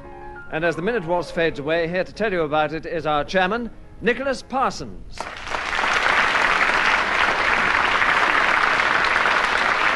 Thank you. Thank you very much, and welcome once again to Just a Minute. And once again, we have these four intrepid players of the game who are going to try and do justice to the game and speak, if they can, for just a minute on some unlikely subject that I will give them without hesitation, without repetition, and without deviating from the subject, if they can. And if one of the others thinks they're guilty of this, they will challenge, and whether I agree or disagree with the challenge, they will gain points or otherwise. That is how we try to play. And Kenneth Williams, will you begin this particular edition? The subject is Boswell. Oh. Yeah. You like the idea of that, so will you talk for 60 seconds, starting now? Well, of course, known to us for his journal and especially his remarks about Johnson. They reckon he was a bit of a sycophant and that he provoked a lot of the sayings himself. But there is a charming anecdote about them taking oars at the temple steps. And when they got in, he leant against the side of the boat and he looked at the old boy and he said, "Do you think this boy would row us any better if he was educated?" And Johnson said, by way of reply, to the boy, "What would you give to know of the Argonauts?" And the reply was, "Why, sir, I would give what I have." And that stumped Clement Freud. He was challenged. Deviation. Why? That was not a charming anecdote. Oh, what He's a... charming, isn't he? I'll tell you what I do. Charming can be interpreted in many different ways. And also you can say that was charming. I mean, it was quite the reverse of it. So I think I would have let you have it for hesitation. He couldn't have gone much slower without falling down, I don't think. So, as I disagree with that challenge, Kenneth gets a point, and there are 3 seconds left for Boswell Kenneth, starting now. And, of course, he tells us that David Garrick hung on the lapels of the old boy and said, "The sight of you doth do me good." Well, the whistle tells us that 60 seconds is up, and whoever is speaking when the whistle goes gains an extra point. Derek, will you begin the next round for us? The subject is the Russian steppes. Will you speak about that for 60 seconds, starting now? Well, of course, I used to be a tremendous devotee of the Black Bottom. And then I went, after a while, to Vladivostok, where I was shown the Russian steppes. And it's a much more different and more complicated, but... Andree Melly, why do you challenge? Hesitation tripped over. Yes, he did trip. It's just going to be so interesting about all these weird dances. So I must, unfortunately, give it away from you, Derek. And say Andree has a point, and there are 49 seconds for the Russian steps, Andree, starting now. Stand on your left foot and lift your right foot and jump in the air. Clement Freud, why have you challenged? Repetition of foot. Yes, indeed there was. So, Clement, you get a point, and there are 45 seconds for the Russian steps, starting now. The Chinese skips and the Japanese hops, but the Russian steps. This is one of the things that is always plain when you walk east of Dover. This is also a geographical location, which no one has yet mentioned. I thought it might be time to say this. Derek Nimmo, why have you challenged? Well, we don't always personal opinions, do we? Get on with the subject. Yes, it's your... Mucking about. Yes, personal, wasn't it? He goes on like that, doesn't he? So why have you challenged? Oh, mumbling through his beard. You've got a Deviation. very well-deserved laugh, but you haven't established a point of deviation, so Clement Freud continues with the subject. There are 24 seconds left for the Russian steps, Clement, starting now. The district is flat and cold, and in the winter people freeze, shiver, and hardly ever dance at all. In many works of literature, you find the Russian steppes mentioned, and in particular Siberia, which is possibly the hardest, toughest steppe of them all. Derek Nimmo, wife, Well, too many steps. We've had the Repetition. Russian steps, and Steps. yes, when he says steps again, not in the context of the actual subject on the card, it is repetition. So there are 5 seconds for you, Derek. Russian steps, starting now. Well, I leapt on the Trans-Siberian Railway, and away I sped across the tundra, and there I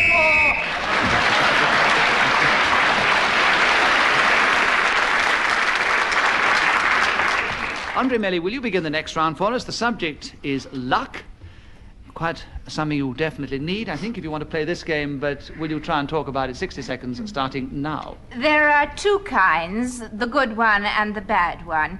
Good luck is something that you wish people when they're doing something very dangerous, like jumping out of an aeroplane or getting married. And bad luck is something you say when the parachute didn't open or the marriage bust up.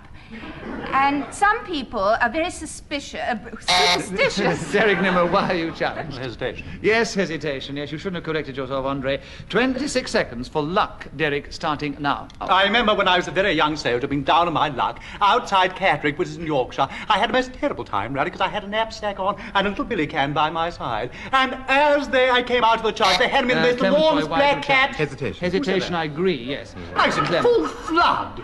Full- Absolutely full flood. Full flood with a hesitation in the middle of the flood. And Clement takes the subject of luck, 9.5 seconds, starting now. There was an old man called Hunt who took his sister out to play rugger, which was terribly bad luck because at the school to which Derek she Nimmo, went... why have you challenged? I'm sorry, I had an itchy thumb. Yes, you had it. You thought it was deviation. Clement still has another point and the subject, and 2 seconds left, starting now. Because she was lucky enough to go to school where games were not compulsory.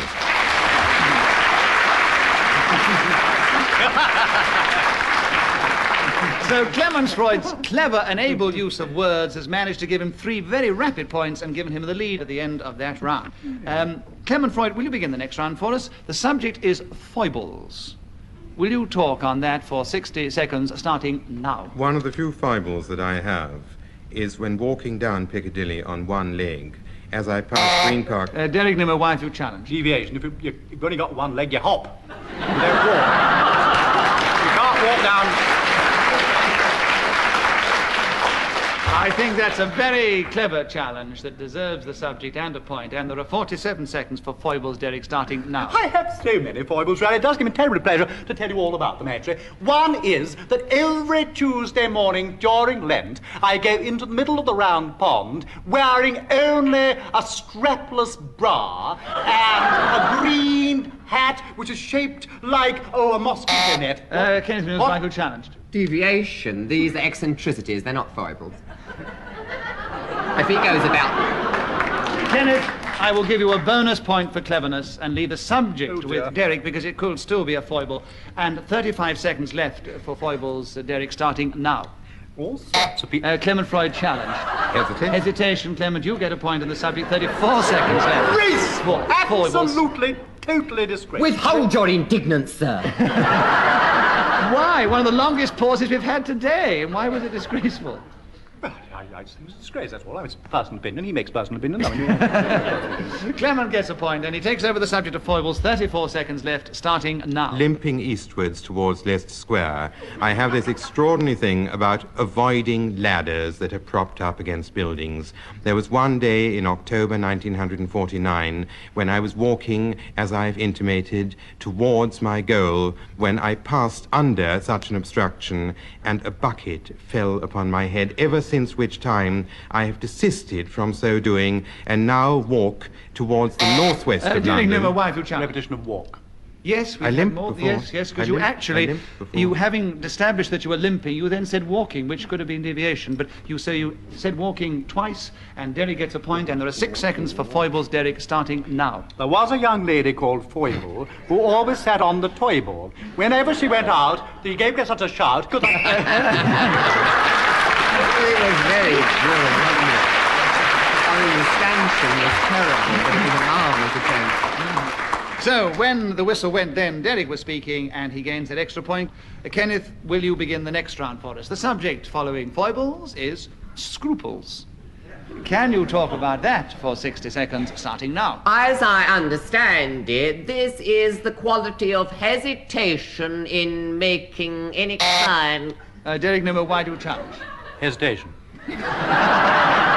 No, I thought you were going to say something else, which I would have granted, but I disagree with the hesitation. 47 seconds left for scruples, Kenneth, starting now. Of judgment, such as I will not scruple in this matter. Now, it's derived from an ancient apothecary's weight, one of the tiniest there is, and as you probably know, it is Latin for pebble. Clement Freud, why did you challenge? Hesitation. What are you talking No, he about? didn't hesitate. He did pretty well everything else, but he didn't hesitate.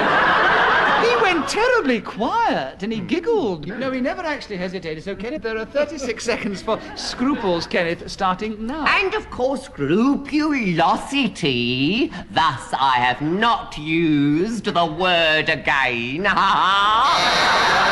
Nimmo, why have you challenged? Repetition. Ha ha. Oh,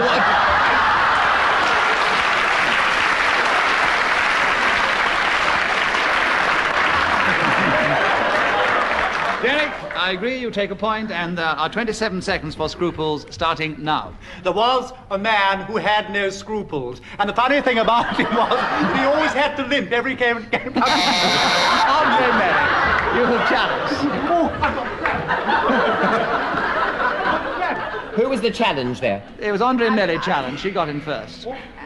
I've forgotten now what it was, but I knew then. You knew then, and I quite agree with you. We won't go into it. So, Andree, you take over the subject, and there are 18 seconds left for scruples, starting now. These are things you're supposed to have if you're a really honourable person. Like paying for your ticket in the bus when nobody's asked you. Kenneth Williams, why have you challenged? This is not what the word means, therefore it's deviation.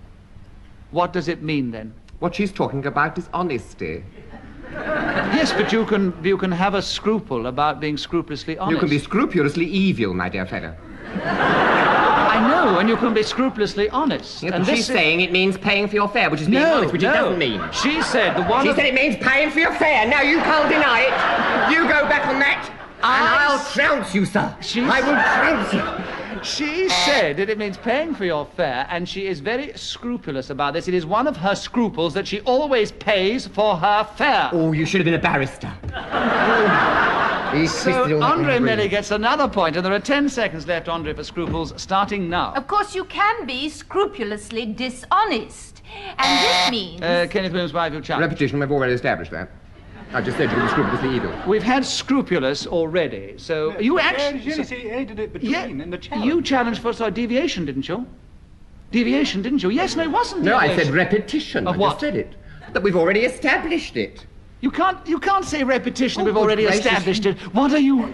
What You is said you could be repetition? scrupulously dishonest. I've already said you could be scrupulously evil. So we established it, haven't we? In the Established- challenge. But what... You can't... Listen, you haven't established your challenge. You said... Oh, good. I said repetition. That is establishing the challenge, surely. Of what? Repetition of what? Well, I've already established. You can only be had for repetition of a word. I can't be had for anything. What has she been? What Go words? on, then, No, all what right. words has she been repetitious of? I forget now, dear. If you'd said repetition of scrupulous, I would have given it to you, but as you haven't, I have to give it back to Andree Melly and said there are 5 seconds, Andree, for scruples, starting now. This word is spelt S-C-R-U-P-L-E-S.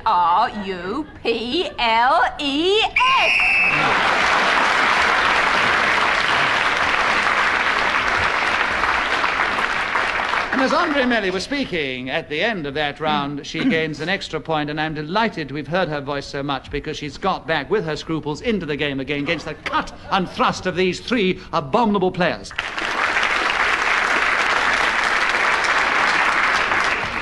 Let us continue with Derek Nimmo talking on girdles. What? Girdles is the subject. Derek, can you talk about that for 60 seconds, starting now? I have an unusually long silken girdle with tassels at both ends. This I wear round my dressing gown. It can also be used in the American sense as a piece of elastic, and I'm here to reveal to the audience assembled both at home and in the studio that at least one member of the male team is at this moment wearing an elastic girdle to keep in his bulging abdomen. Andree, Melly, you've challenged. I hesitate. Yes, indeed, Absolutely. and we will never know whose bulging abdomen Derek Nimmo thinks is girdle. Kenneth has no scruples about it. He stood up and shown it to the audience. I better stand up as well. No one else is standing, so we'll continue. Andree, you have a point. 30 seconds for girdles, starting now. They're usually flesh-coloured. They can be white, and they're inclined to wrinkle, but they're not supposed to.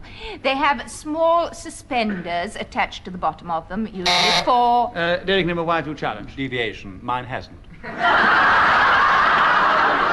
Now we know!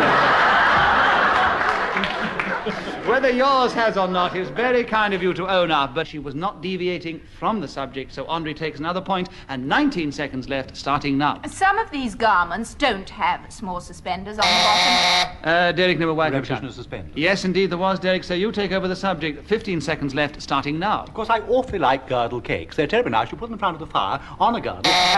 Kenneth Mills, why do you challenge? You're no such thing as girdle cakes. They're griddle cakes, isn't No, it? girdle cakes. Girdle cakes or griddle cakes, it depends on the phraseology you use, so Derek Nimmo has another point, and there are 10 seconds left for girdles, starting now. I think it's particularly unpleasant when bald-headed men with beards wear these objects, because I do think it's an absolute disgrace when they keep in their middle-aged paunch with an elasticated Clement garment. Freud, why And have you challenged? Deviation. Gone too far. The wisdom of Solomon. The awful thing is, you see, according to the show, he was not deviating from the subject. But we all knew he was getting at Clement Freud. Were you getting at Clement Freud then? Of course I wasn't. I wouldn't Absolutely. dream. There we are. You wouldn't dream it. So I won't give any points away because someone felt intimidated. And there are no points awarded on that. Derek continues with the subject of girdles. 1 second left, starting now. They're absolutely delicious.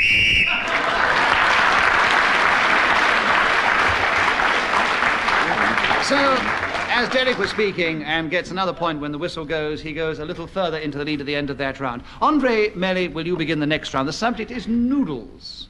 60 seconds, Andree, starting now. These are a kind of Chinese spaghetti that are not really very nice when they're boiled and served with butter, but are very delicious when crispy and given to you with chicken chow mein or one of those things.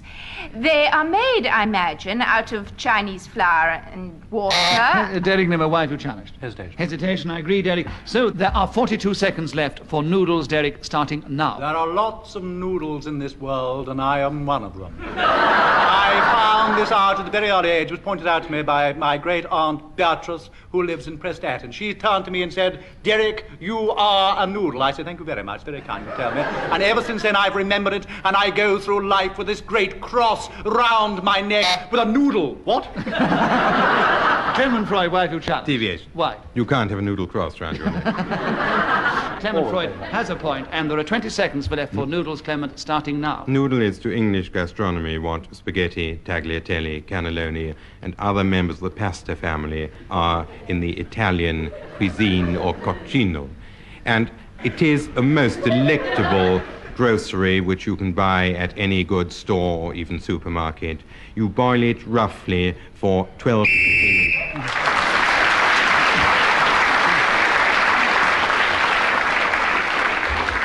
Those of you who don't know will never find out how long to boil it. But anyway, Clement Freud gets another point for speaking when the whistle went, and he's now creeping up on Derek Nimmo. Clement Freud, will you begin the next round? What an apt subject for this game, brevity. Can you talk on the subject, though, for 60 seconds, starting now? No. Derek Nimmo, you challenge. Why? Well, hesitation. Yes, there was. A very generous hesitation, I think. He really played the game for the sake of the game. And Derek Nimmo, 59 seconds for the subject of brevity, starting now. No. Clement Freud. Repetition. Oh,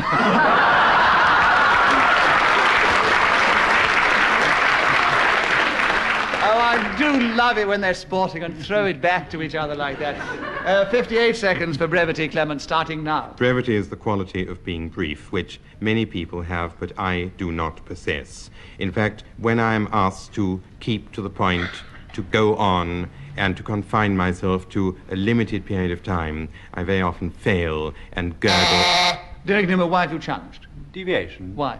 Because he always wins. Derek Nimmo, you happen to be winning at this particular time, so your challenge is not accurate. So Clement Freud gets another point, and there are 43 seconds left for brevity, Clement, starting now. There is on the radio a game called Wait a Minute. No.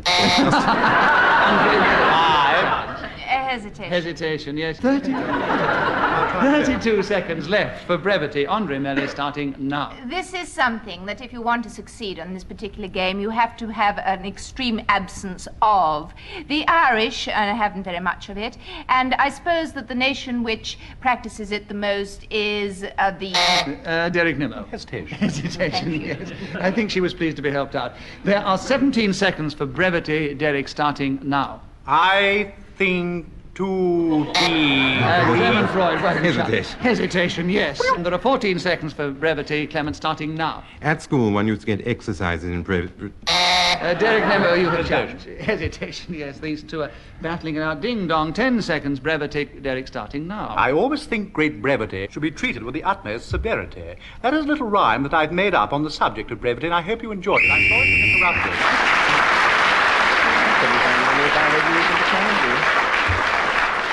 Derek Nimmo said a little while ago that Clement Freud always wins. He does win, I think, most of all, but at this particular stage of this game, Derek Nimmo has what I would call a commanding lead. Kenneth, will you begin the next round? The subject is absolutely so apt for you. Nonchalance. Will you go in your inimitable way on that subject for 60 seconds, starting now? This is the practice of being apparently unmoved by any kind of adversity, you see, and always having one's composure perfectly. Derek Nimmo, why have you challenged? But he sort of put his tongue out at me there. I don't know. You see? Oh, yes, see, then. Why did you challenge, Well, I was rather shocked, really. A little upset. There's no real... Well, as you cannot get a He's point... shocked the king will have no horses, I can tell you. As you cannot get a point for being shocked, Kenneth gets a point, and there are 45 seconds for you to continue in your nonchalant way on Nonchalance, starting now. Indeed, Maudie Fittleworth, better known, of course, by her subtitle Fun with a Frankfurter, was one of the greatest experiments of nonchalance in the business. Because every time Never have you challenged. No hesitation, you fool, I'm all right. You weren't all right. I was. Maudie Frankfurter or whatever, Littlehampton. Maudie Fittleworth, Fun with a Frankfurter, was well known. Yes. And she said you going then, didn't she? I wasn't hesitating. You'd almost... I never come to- hesitated. Not for a moment. Not for a moment. No, absolutely right. You continue with your subject of nonchalance, Kenneth. 30 seconds, starting now. Well, she was in dead trouble with the Board of Trade because they said the skins were really for export, you see. But she remained... Derek Nimmo, why have you challenged? Deviation? What has this got to do with nonchalance? I can She was think of absolutely nothing more poker-faced. nonchalance than Maudie Fittleworth going up to the Board of Trade with her Frankfurter. It's the most nonchalant thing I've ever heard in all my life. Kenneth, you get another point and continue with 24 seconds left, starting now. And she never once, in the face of any disaster, revealed any feelings of apprehension. Oh, no. When it come to mulling the claret, in she stuck the poker, and up the fumes would evaporate. People were going, oh, and giving hell. Clement Freud, why have you challenged? Hesitation. Yes, there was a hesitation. I think it was one of the... While he may not have been on the subject, he gave one of the finest displays of nonchalance I've ever seen in all my life. But Clement Freud gets another point, and there are 3.5 seconds left for nonchalance. Clement starting now. One of the finest displays of nonchalance I have ever come across was in a garden in...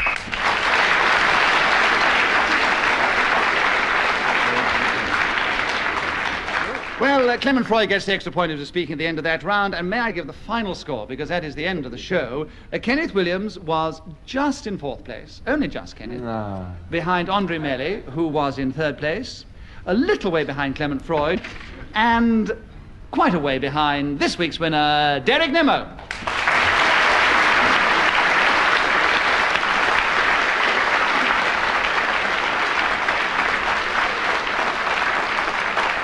I'm afraid that is all we have time for. If anybody wants to have fun with a Frankfurter, may I just say they should write to Morley Littlehampton, care of Kenneth Williams, and they might get a nonchalant reply.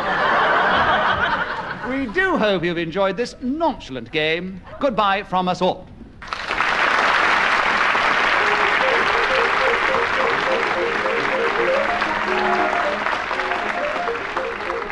The chairman of Just a Minute was Nicholas Parsons. The programme was devised by Ian Messiter and produced by Simon Brett.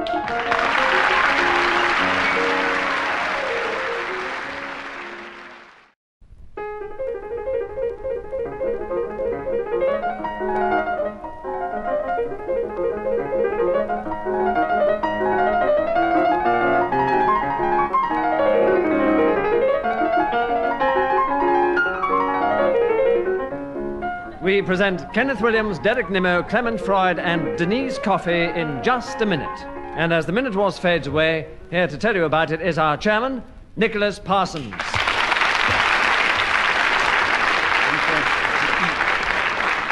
Thank you very much, and welcome once again to Just a Minute. And as you've just heard, we welcome for the first time Denise Coffey to speak up for the ladies against these 3 experienced male exponents of the game.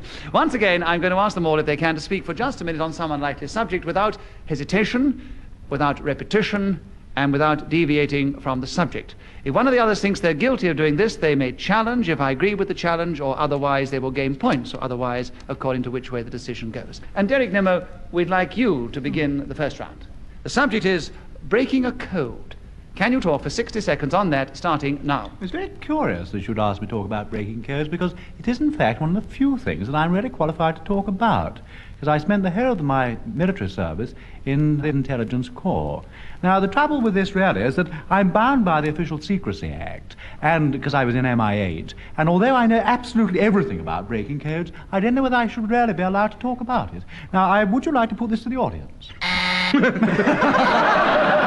Clement Freud has challenged. Deviation. Why deviation, Clement? Would you like to put this to the audience? It's got nothing to do with breaking... devious to the point of breaking a code. It is entirely devious to break a code. Yes, I was trying to think of a devious way of saying, according to this game, it wasn't devious, because we do put it to the audience sometimes. All right, Clement Freud, I agree, and there are 34 seconds left for breaking a code, starting now. I once had a terribly bad code, and I tried to break myself of it. Kenneth Williams, why have you challenged? We're not discussing bad colds, we're discussing code, so he's deviating. Yes, unless there is something very wrong with my diction, and I'm not going to allow that to be accused of that, Clement. I did say breaking a code. So did I. So did he. What did you say? No, he didn't. I once had a very bad code, and I tried to break myself of it. Is exactly what I said. Well, then Exactly. obviously you're not such a good actor as I thought, because I didn't get the code down the nose.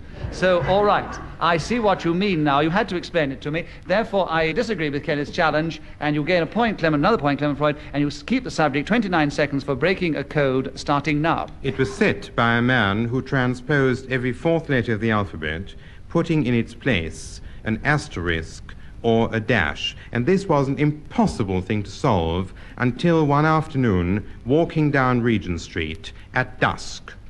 There was... Derek Nimmo, why have you challenged? Hesitation. Hesitation, I agree, yes. He got down Regent Street at dusk and he paused. So there we are.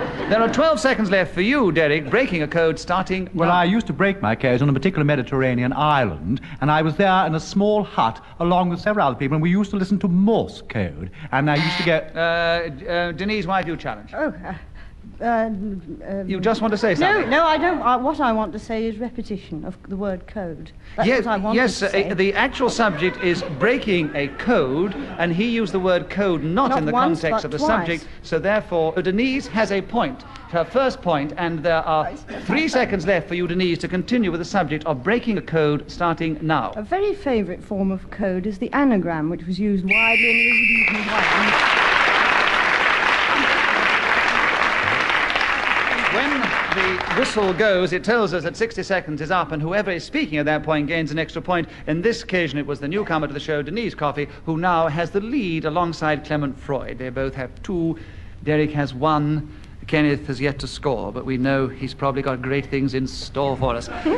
Clement, the subject for you to start the next round is the dodo. Can you talk for 60 seconds on that, starting now? The dodo is as old as itself. Or to put it another way, when something is particularly ancient, unspirited.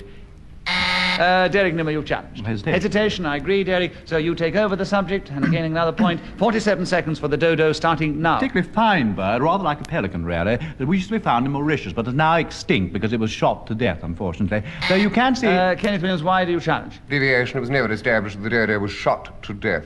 No, I believe it was hunted to death by the pigs which were imported by the British at the particular time. Information. So So, Kenneth, I agree with your challenge. You gain a point, and there are 40 seconds left for the dodo, starting now. I was reliably informed that it flew in ever-decreasing circles and eventually vanished in its own vacuum. But that is probably a matter of hearsay. Then, of course, we have to realize that much of our knowledge is based on hearsay. Denise Coffey, you challenged. A repetition of hearsay. I quite agree, Denise. I do so very you fine. get another point, and there are 21 seconds left for the dodo, Denise, starting now. I was told that this was in fact a wingless bird, which led to its immediate extinction because it could not fly and felt embarrassed and inferior in company with others of the feathered flock which surrounded it and constantly pecked at it. It was completely defenceless and therefore fell down full of dreadful holes with blood spurting from every gushing gash.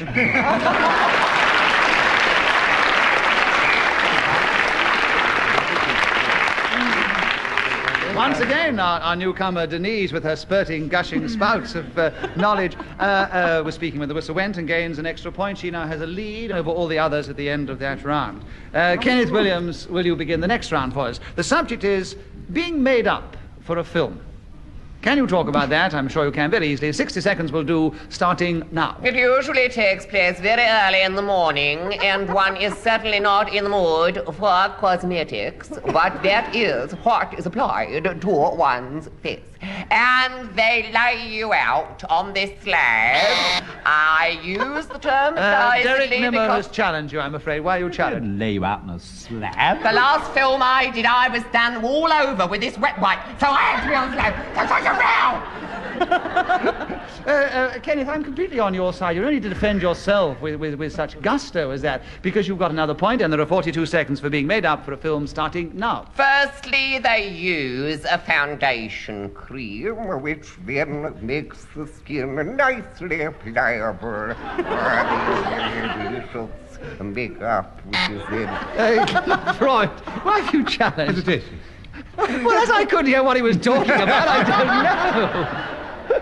I don't know whether he has it. I couldn't hear. If you can hear, I'll let you judge, because I don't know. I'm going to let the audience judge. If you think Kenneth was hesitating, cheer. If you think he wasn't hesitating, boo. And all do it together now.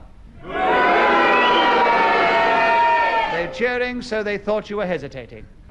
So Clement gets a point, and he takes over the subject with 29 seconds for being made up for a film, starting now. For me, this is an experience which is getting longer and more tedious, because as my hair has receded... Kenneth Williams' wife, who challenged. Hesitation. Hesitation, I agree, Kenneth. You have 22 seconds left for being made up for a film, starting now. And then this girl gets this brush to make my eyes blue, and she often said to me, this makeup's really quite unnecessary because your eyes are like... Derek Nimmo, wife, who challenged. Repetition of eyes. Yes, we've had too much of your eyes, I'm afraid. Twice. Oh. Just done yourself out of a very interesting anecdote.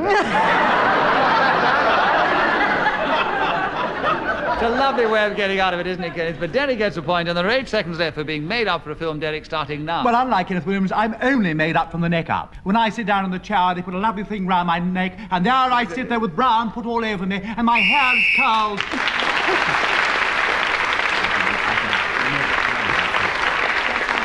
I thought there was a very clever bit of gamesmanship for a very experienced player then. Derek, you have gone into the lead alongside Denise and Clement at the end of that round, and Kenneth is only 1 point behind, so it's still anybody's game. Denise Coffey, will you begin the next round? Tweedledum and Tweedledee. Can you talk about them for 60 seconds, starting now? The eponymous heroes of this topic, which has just been mentioned, are two fictional characters, both knights of the realm, who were invented by Eric Dodson, who's otherwise known as Lewis Carroll. Clement, Derek, why have you challenged? Not true. They weren't invented by him. Oh, Tweedledum and Tweedledee has been words been in the English language for many, many years. Oh, yes, I'm afraid they were. They weren't actually clever invented. clogs. He is clever. Oh, yes. Oh, it's Miss Sharp straight out of the knife box, that one, I tell you. But it is a very definite challenge, which is accurate, so Derek gets a point, and he takes over the subject with 48 seconds left for Tweedledum and Tweedledee, starting now. Some say that compared with Bonaccini... Kenneth Williams, why have you challenged? Deviations, there's this word as compared.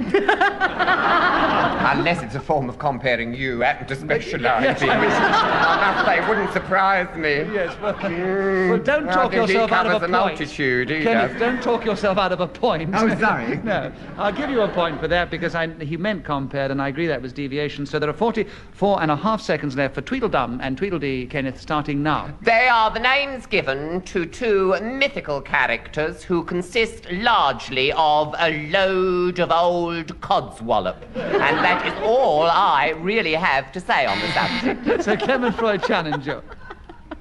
Hesitation? No, he did not actually hesitate If at that's that point. all he has to say I on didn't, the subject. but I didn't stop but there. the thing is, great Clement... fool, I could have gone on to say, but I will digress here. Yes. And et cetera, et cetera. You fell right into it, At you that did, didn't particular you? point... You just fell right Oh, into quiet, Kenneth! He hadn't at that point hesitated, so he gets another point, much to his surprise, I'm sure. 32 seconds for Tweedledum and Tweedledee, Kenneth, starting now. Many people would find such a discussion. Clement Freud, why have you challenged? Deviation. He's already said that was all he was going to say about it. But he had not yet established in his sentence what else he was going to say, so I'm still with Kenneth, who has another point, and 30 seconds left for Tweedledum and Tweedledee, starting now. Existing largely in the realm of the imagination, there is very little sort of validity which any challenge can properly contain that could be said to dismiss. Derek Nimmo, why have you Well, challenged? he's not talking about Tweedledum and Tweedledee. No, I think he's gone right off it. I think I really do. I don't know where you've gone, but it's not Tweedledum and Tweedledee in my mind. So Derek Nimmo gets a point, and there are 18 seconds left for Tweedledum and Tweedledee, starting now. That handle was a ninny, and others averred that the aforementioned gentleman couldn't hold a candle. Kenneth has buzzed. This has nothing to do with Tweedledum and Tweedledee either. Has it, Derek? Yes, it does. Go on, just quickly justify it. And as there is no difference between them to see, they're as like as Tweedledum and Tweedledee. It's a poem by Yes, John it is a Bowden, poem, actually. I thought he was going on to that. So Derek gets a point, and there are 12 seconds left for Tweedledum and Tweedledee, Derek, starting now. Well, they are, of course, people who are absolutely similar, or kinds of things that show no difference between them. It's something that's been used throughout the English literary world for many years. You can look at it and find these words mentioned throughout the works. Well, as Derek was speaking then when he gains an extra point. Derek, the subject is now with you. By the way, you have a lead of 2 at the end of that round over Kenneth, who's in second place now. And the subject is gorillas, Derek. And couldn't think of a less apt one for you, but Ian's thought of it anyway. And will you begin now? Well, curious enough, I was a gorilla. I mean, actually, I played one, and I had to wear this awful gorilla skin and climb up to the top of the great big thing in Battersea Pleasure Gardens, you know, the Big Dipper thing, and I had to run down chasing a very small dwarf, and it was very perilous and awfully nasty, and I didn't enjoy it at all. And after a while, questions were asked about me in the House of Commons, because people stood up and said, they're on the member opposite. Freud, why do you challenge? Hesitation, yes. Once the questions came up in the House, there were definitely hesitation. So there we are. Clement, you gain a point, and the subject, 33 seconds left. Gorillas, starting now. I was never myself a gorilla, but I have... Derek Nimmo, why do you challenge? Deviation he is.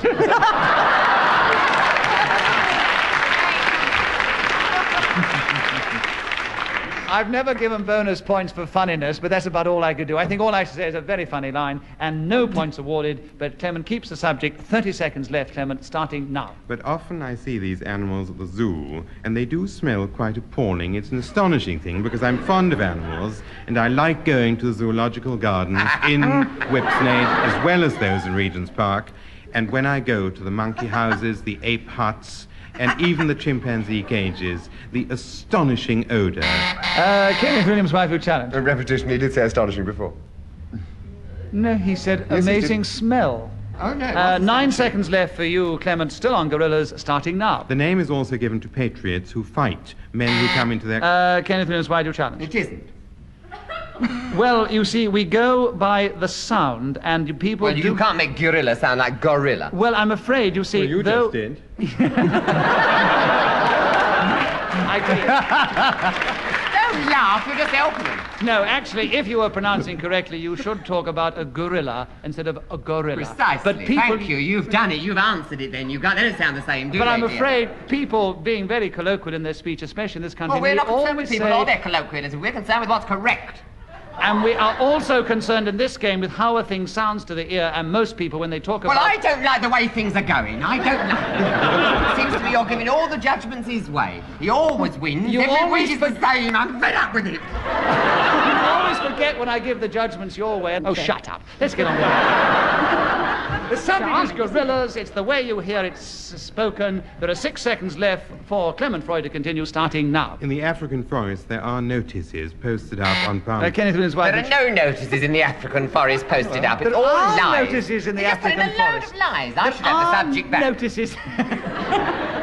We all would like you to have the subject back, but there are notices in the African forest, in places. So Clement gets another point with 3 seconds left for gorillas, starting now. In India, Pakistan, and Siam, you're very unlikely to find...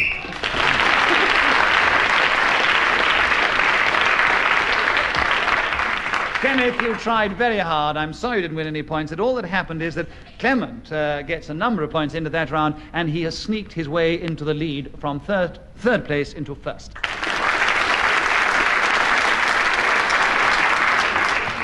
Madison Avenue is the next subject, and Clement Freud, it's your turn to begin. Will you talk about that for 60 seconds, starting now? This is a thoroughfare in New York going from east to west, unlike streets which go from north to south, which is why the city of the pheasant... Kenneth Williams, why do you... Hesitation.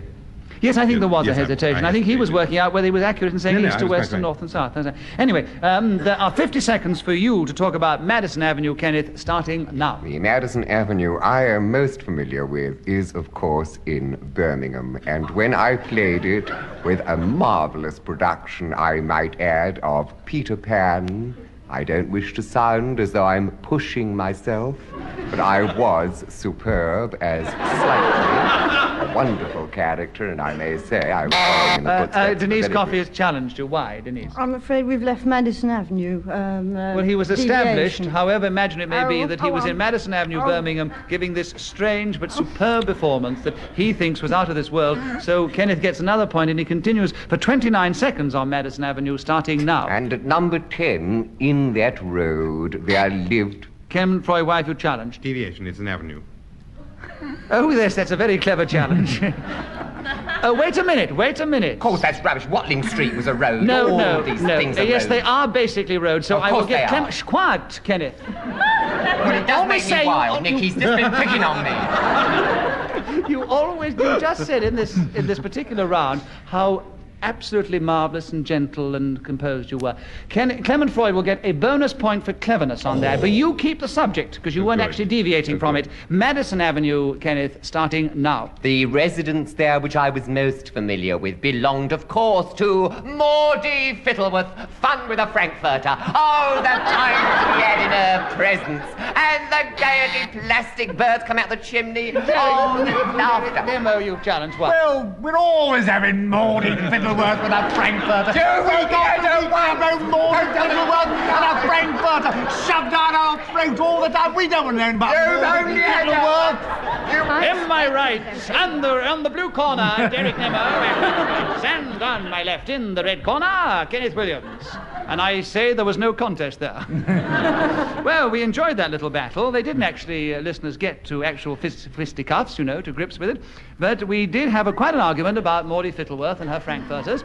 But I'm afraid, according to the rules of the game, Kenneth's entitled to bring Maudie into pretty well anything, if he can, and he's brought her into Madison Avenue somehow or other, so he gets another point and continues for 12 seconds. Madison Avenue, starting now. At the other end of it was a pillar box into which I was wont to post my evening mail. Little missives, which I set... What's the matter with her? Why do you challenge? Deviation. Why? What's the matter with her? It's got nothing to do with Madison Avenue. Oh, no, solicitude. My name is Coffee, after all.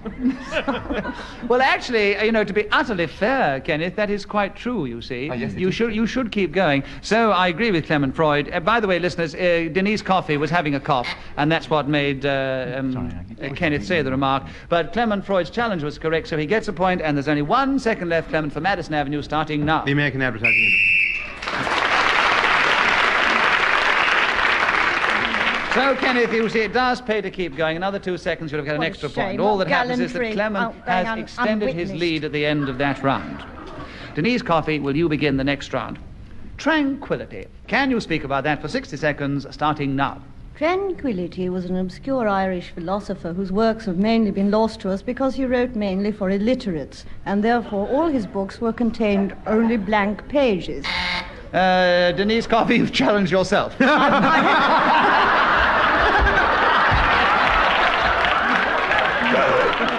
hesitated, I'm sorry. So, having very cleverly gained some breath and some more thought for the subject, it's a very clever way of doing the game, isn't it? Now buzzer away from it. Give me it back, I like it. So, Denise, I have to tell you haven't gained any points, but just time, and there are 47 seconds left for tranquility. Bonus point. No, I almost clever thought... challenge. Clever yes. challenge. A clever challenge. All right, a bonus point for a clever challenge. Well, 47 seconds left for tranquility, Denise, starting now. To be serious for a moment, tranquility is an atmosphere of peace and calmness which has been notably not prevailing in this studio, but I don't wish to harp. Kenneth Williams, Michael Challenge. Deviation, that is a definite accusation. And it's absolutely true. Denise Coffey has another point. There has another point, and there are 38 seconds left for tranquility, Denise, starting now. What could be more peaceful than a summer evening upon the bosom of the sea? Clement Freud, wife who challenge. Deviation. Why? Derek Nimmo could be more peaceful than a summer's evening, for instance. Oh, I He could dispute be, that. but she has not deviated from the subject of tranquility. So Denise gets another point, and there are 35 seconds left, starting now. Wordsworth once described poetry as emotion recollected in this very particular mood of which I'm speaking, and how true that is. Don't you find when you write particular... Derek Nimmo, you ungallant thing. She's I'd send myself off there. But I have to play the game correctly, so Derek takes a point, and there are 24 seconds left for tranquility. Derek The starting now. most tranquil person that I ever met was, of course, Gertie Guttleforth and her hot dogs. You used to see her in Madison Avenue in Birmingham, standing there in the most extraordinary calm way. And I used to pass her on Friday evenings after going to see him in Peter Pan. And there she'd be there, all calm, serene, Clement Freud, wife who lovely. challenge. Repetition has come. Yes, you did say calm before, I'm afraid, Derek. So Clement, listening very well, gets himself another point, and 5 seconds left for tranquility, Clement, starting now. On a calm night in Lowestoft, when the moon is low and the streets are washed.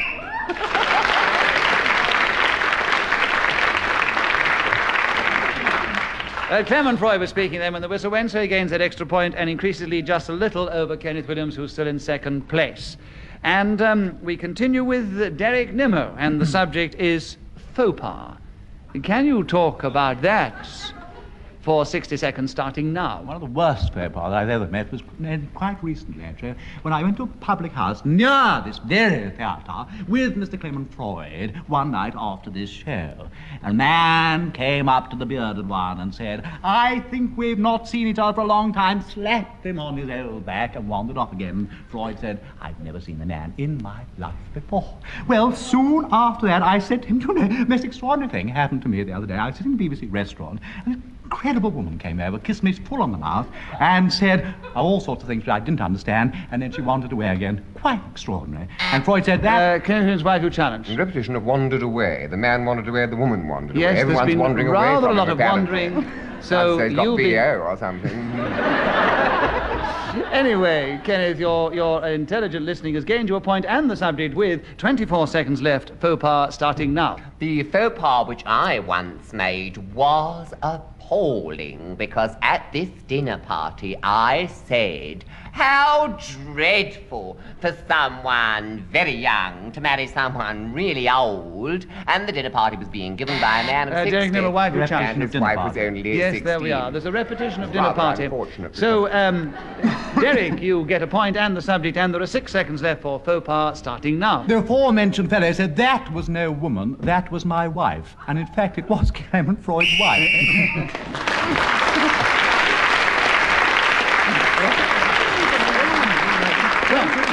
As Derek was speaking then when the whistle went, he gains that extra point. And alas, it is, I'm afraid, the end of this particular edition of Just a Minute. We have no more time left, so it remains for me to give you the score. In 4th place was Denise Coffey. She got a lot of points, but for the first time here, I think she did remarkably well. Congratulations, Denise. In 2nd place was Derek Nimmo alongside Kenneth Williams. They are both equal in 2nd place. 2 points behind Clement Freud, who once again is this week's winner.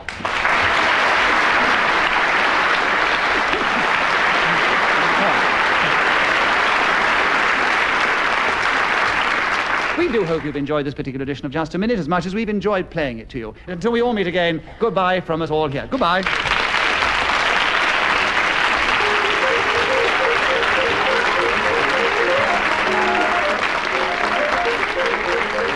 The chairman of Just a Minute was Nicholas Parsons. The programme was devised by Ian Messiter and produced by Simon Brett.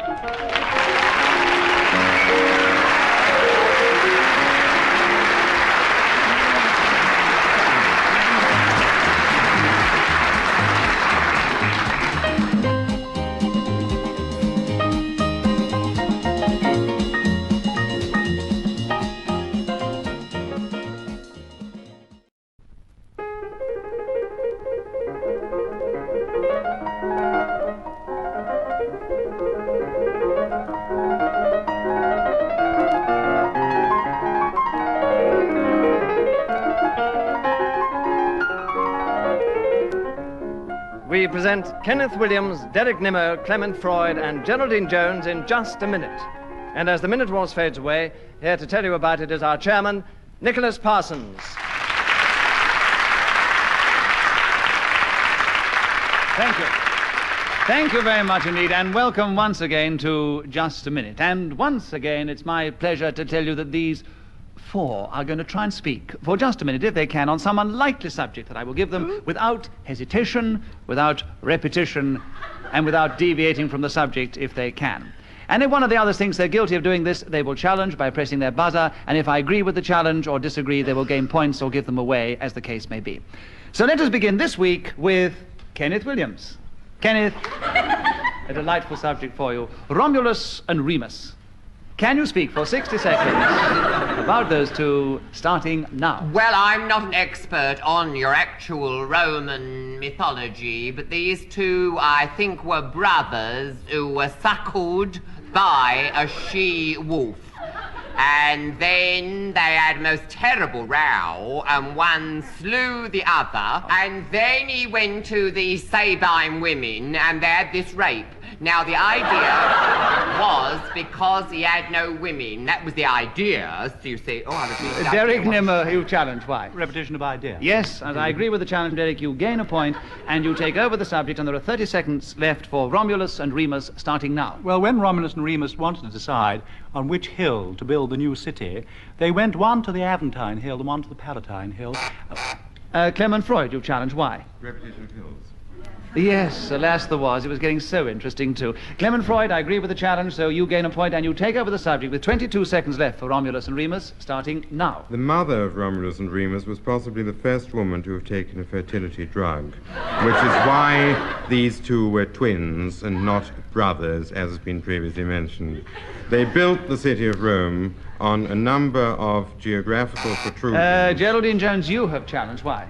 Deviation. He said they built it, and in fact only Romulus built it. That is perfectly correct. It was only Romulus who built I didn't mean... You did say they By built they, it. I meant Romulus' workforce. You'll notice that Clement Freud has a very clever way of trying to get out of it. I agree with Geraldine's challenge. He gets a point, and there are 5 seconds left for Romulus and Remus. Geraldine, starting now. My friend has 2 sons, and she's called one of them Romulus and one Remus. They both live... Kenneth Williams has challenged you. Why? Deviation.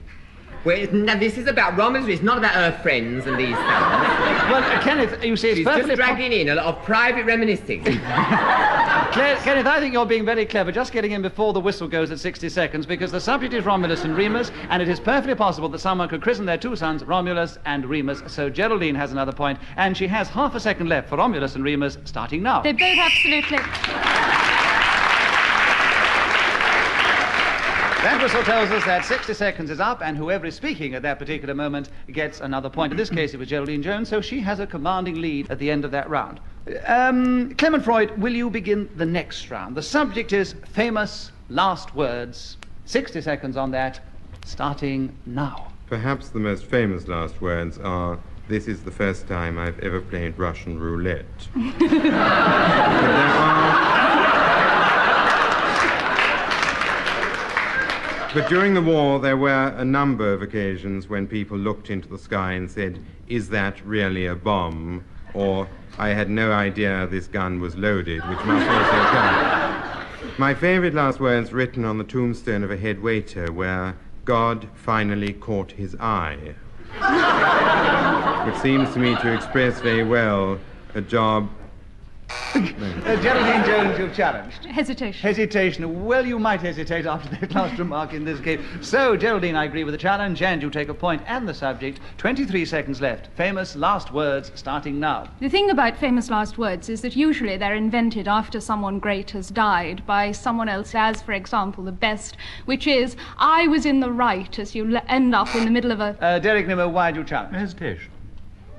Yes, it was. Yeah. It was, yes, only Just a just. thought. But there we are. It has hesitation. Derek, you gain a point and take over the subject. 7 seconds for famous last words, starting now. My Auntie Mabel, as she lay on her deathbed, said goodbye to all of you. I'm so sorry to leave every one of my dear friends here.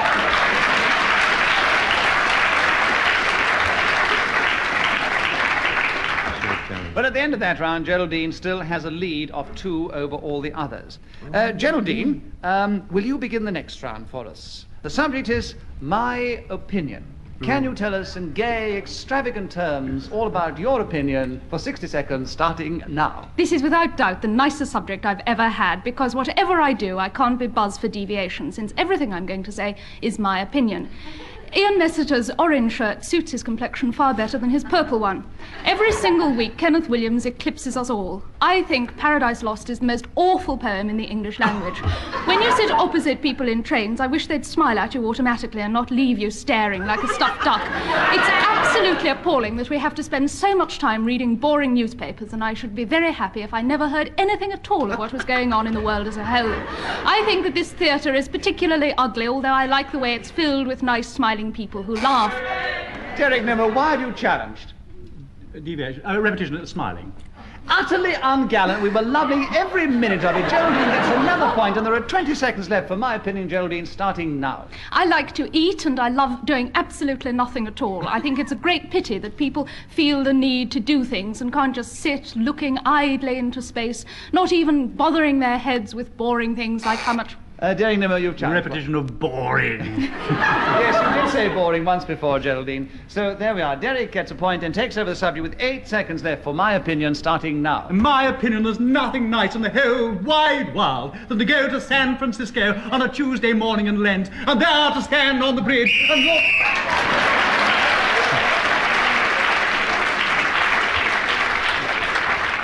as Derek Nimmo rather cleverly got in again once, just before the whistle went, he gains that extra point.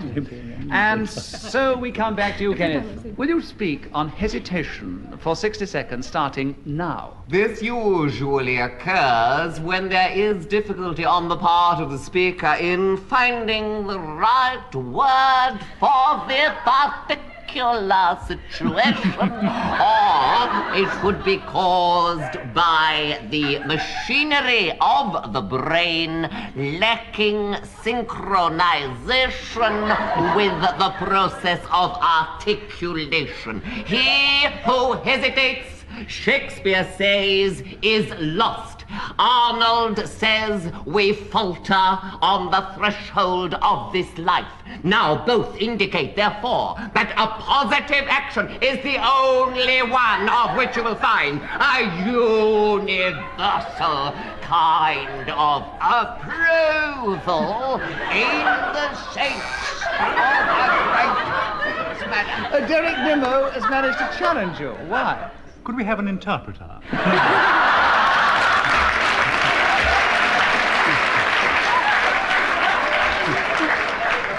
I think he's got all his fans out front, that's quite obvious. He brings them with him. Yes. I think that's horrid of you, Derek. You can, as long as you keep going, you can change your voice as often as you like, as Ken has demonstrated more than once before. He wasn't saying that. He said he needed an interpreter, as though what I was saying was inexplicable. Yes, I understood every single word. Cool. And I loved it all, Ken. Nice, wasn't it? It was lovely, absolutely. And there are 7 seconds left for you to continue on hesitation, starting now. This is not only verbal, there can be a physical hesitation, a tentative quality.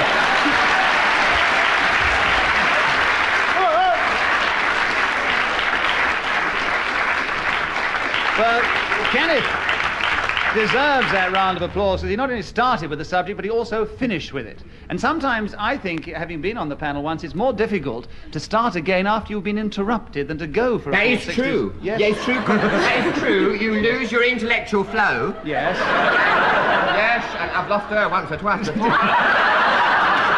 But the thing is, Kenneth, you have so many flows, you can pick them all up. Well, that again. is sweet of you to say so. Lovely chairman. Very nice. So, Clement, it's your turn to begin the next round, and we carry on with this idea, repetition.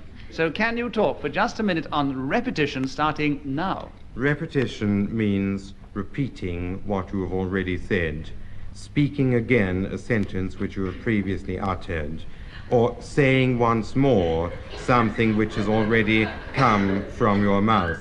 Yet another time, you might well... Hesitation. Hesitation, yes. He was so keen on his repetition, he fumbled on hesitation. But I thought that was a wonderful dissertation saying the same thing in 3 or 4 different ways. Marvellous. Geraldine, you take a point, and there are 41 seconds for repetition starting now. Although repetition is, of course, on this particular game taboo, it can be terribly useful because by dint of it, you can learn things. Who would ever have learned to count if it hadn't been the number of times that they'd actually spent in going over their tables, or even learning the alphabet? I have gone over my alphabet millions of times. Clement Freud, you've challenged. 2 alphabets. Repeat. Yes, and also going over. So, Clement, you get another point, and you have 23 seconds left for repetition starting now. It is generally thought that if you eat a lot of dried beans or other matter of vegetable substance, you regurgitate or belch, which is known as repeating in polite circles. Kenneth and his wife, you Deviation. I mean, this is just a lot of vulgarity. Are we descending into the realms of vulgarity? Yes, we are. Oh. Because, you see, he hasn't actually deviated from the subject of repetition. Well, if that's the tone you want your game to... I mean... No, it's Clement Freud who's setting the tone. I have nothing to do with that. He's talking. But from your challenge, he gains another point, and there are 8... I wish I'd never done it. There are 8 seconds left for repetition starting now. There are many who feel that such sounds emanating from a human throat are vulgar and devious. But it is an involuntary thing. No one...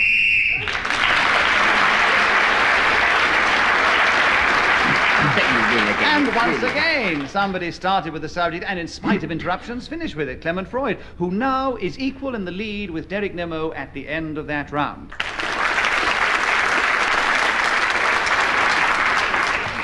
Derek Nimmo, we're now on to deviation.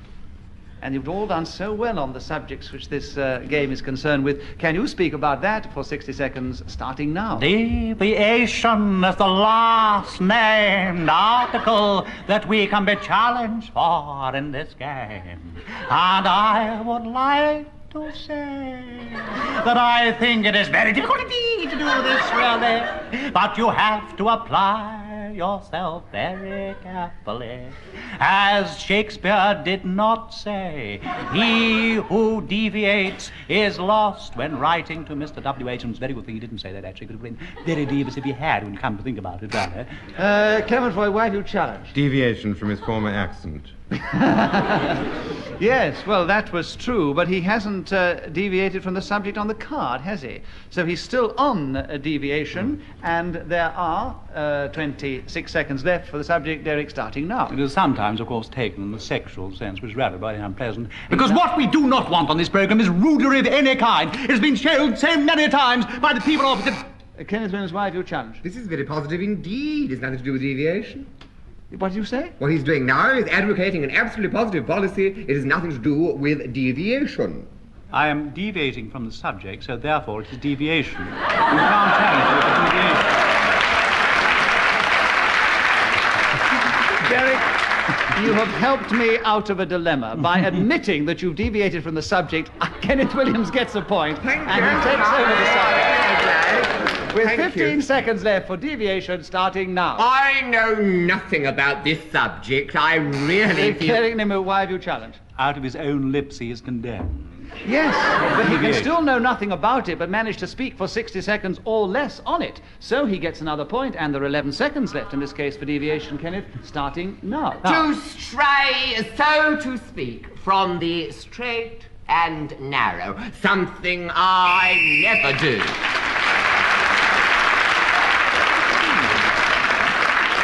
So, I must have gone into the lead there, Nick. I've gone into the lead. You've gone into a very commanding third place. Oh, dear. Alongside Geraldine Jones, and you are only just behind Clement Freud, who is 2 points behind Derek Nimmo, who's still in the lead. Geraldine, will you begin the next round for us? Old Lang Syne. Can you talk about Old Lang Syne for 60 seconds, starting now? I believe that Old Lang Syne is Scottish. It certainly doesn't recognisably be English. And I can never really understand why it's necessary to hold hands crossways. I think it's very nice to hold them... Oh, Derek Nimmo, you challenge. What hesitation, really. Derek, you're right, you have a point. 47 seconds for Old Lang Syne, starting now. What is more lovely in Edinburgh on New Year's Eve than to stand in a great circle with your closest friends around you and sing, "Let old acquaintance be forgot for the sake of Old Lang Syne," which of course means the old times things. It's terribly charming. Geraldine, why have you challenged? Deviation, the first line isn't "let old acquaintance No, be it forgot," isn't. but less That's what I see. Yes. Yes, but you wouldn't sing that in Edinburgh, I'm sure. So, Geraldine gets the point. You might, but the others wouldn't. They would be the predominant ones. So, 32 seconds for you, Geraldine, on Old Lang Syne, starting now. The fact that the only way the English can indulge their nostalgia is by pinching a Scottish song indicates to me that the English are rather... Derek, why do you challenge? English. What's that? Oh, yes, there was a couple of Englishes. What a And pity. one in the previous So, game. 27 seconds for you, Derek, on Old Lang Syne, starting now. What I'd really like to do when you all run into the middle and bump in the centre. I think that's terribly nice. And you all go... Kenneth, why do you challenge? Deviation. He's discussing physical gymnastics, not old things. You've done it. Well, the thing is, Kenneth, when you do Old Lang Syne, you often do run the middle and bump into each other. All right. But I want to talk, and I won't get in if I don't challenge. You've had a very good go on hesitation, completely through on your own with one interruption and on deviation. Wow. But you get a bonus point for cleverness. Oh, that's yes, nice. lovely. Good. So 23 seconds left, Derek, with you on Old Lang Syne, starting now. I once went to Trinidad. When I got there was a little jelly baby on the quay. Clement, why have you challenged? Deviation's got nothing to do with Old Lang I Syne. can't see what it's got to do with Old Lang Syne. Jelly babies Right. on the key. Yes, I see. All right, I gave Clement a chance to justify. Can you very rapidly? Yes, of course I can. It happened for New Year's Eve at the time. I took the jelly baby with me to my New Year's Eve party. There's nothing wrong with that. Oh, no, you Why do you think I far started too on this late. subject? You qualified it far too late. Clement Freud has a point. 15.5 seconds for Old Lang Syne, Clement, starting now. This is a Scottish national song which I like to sing in C sharp minor, and there is a long-playing record of me performing this very feat in the Kelvin Grove Hall to the left of Shettleston in the city of Glasgow in Scotland.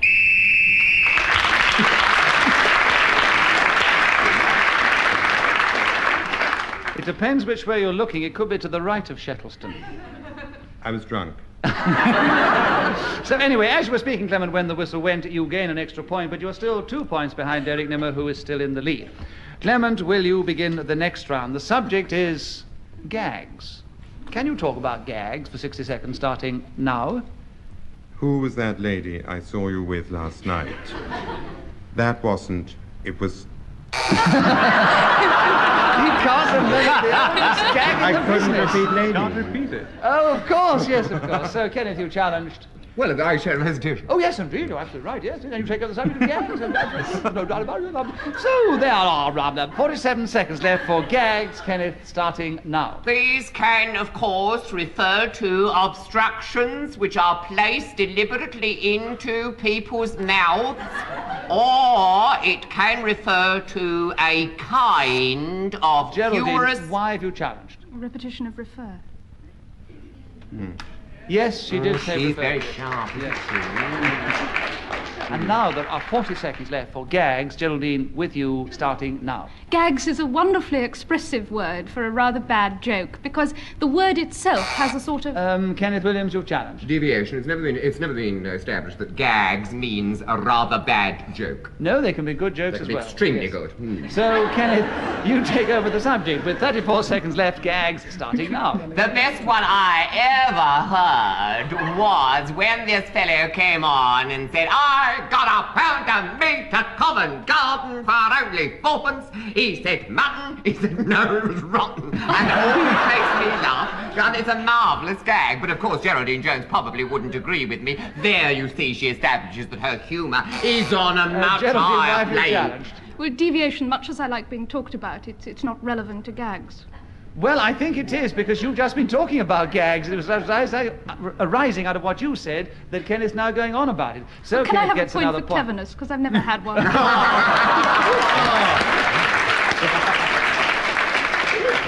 I can only afford to give you one because the score is so tight. Everyone is very, very close at this moment. Kenneth, no, but Kenneth also gets a point. I just give him one because she asked for it and she's never asked before. She's just got an extra bonus point and she can have it with everybody's love. Could we have... No, you can't. You've had too many. You've had too many. Oh. What about you, Derek? Yes, all right. Right, so there we are. Kenneth. 12 seconds left for gags, starting now. I was once bound and gagged by some horrible bullies in the army. I, of course, was a young stripling, pale and weak. I was not why robust. Are you challenged? What? Why? Clement? Deviation. Why? They don't take pale, young, weak striplings in the army. They took me. I was B2 in the army. I've got the oath slip to prove it. I was B2 in the army. B2? B2 for blood. It was me blood. I haven't got the corpuscles. No, my corpuscles. But you'll was have all white. the blood rushing in a minute. Yes, my phagocytes were rotten.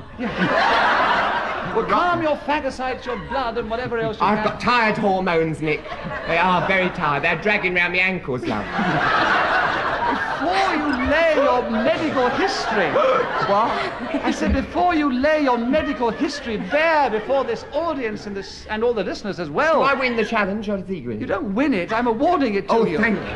Because I agree that you can be B2 and still be in the army. Indeed. Yes. Indeed. Yes. Not that so there we are.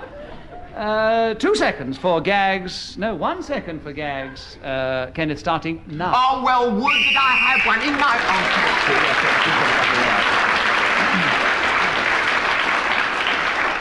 So, Kenneth's blood kept him in at the end. So he gained an extra point as well, which means he's got quite a few points at the end of that round, which puts him equal in second place with Clement, and they're trailing only 3 points behind Derek. Oh, is there a chance we'll catch up? Yes, a chance you might win. It's still anybody's game. Derek, it's your turn to begin the next round. The subject is anything. Can you talk about anything for just a minute, starting now. Very kind of the chairman of this program to ask me to talk about anything. All the rest of this program I've been having... Clement Freud, why have you challenged? I know. Yes, indeed, yes. Clement's got a point, and he's got the subject 52 seconds for anything, starting now. Every summer weekend you may go into a park and watch cricket, which is performed between... Derek Nimmo, why do you challenge? I've not the slightest idea. I really don't know. I didn't mean to challenge. It was a funny, curious reflex action of my thumb that made it go doodle-doodle. I have no idea. Give him a point. Well, I'm afraid I have to. Yes, It's the pure go on. tension of the situation. I'm so sorry. Clement gets another point. He creeps up a little. 46 seconds left for anything, Clement, starting now. My daughter has a poodle who is called Polly, and at one time had a dachshund who was known as Suki. And these two animals, in their lifetime, had an astonishingly happy relationship. One day, one of them would rush... Geraldine, why have you challenged? A repetition of one.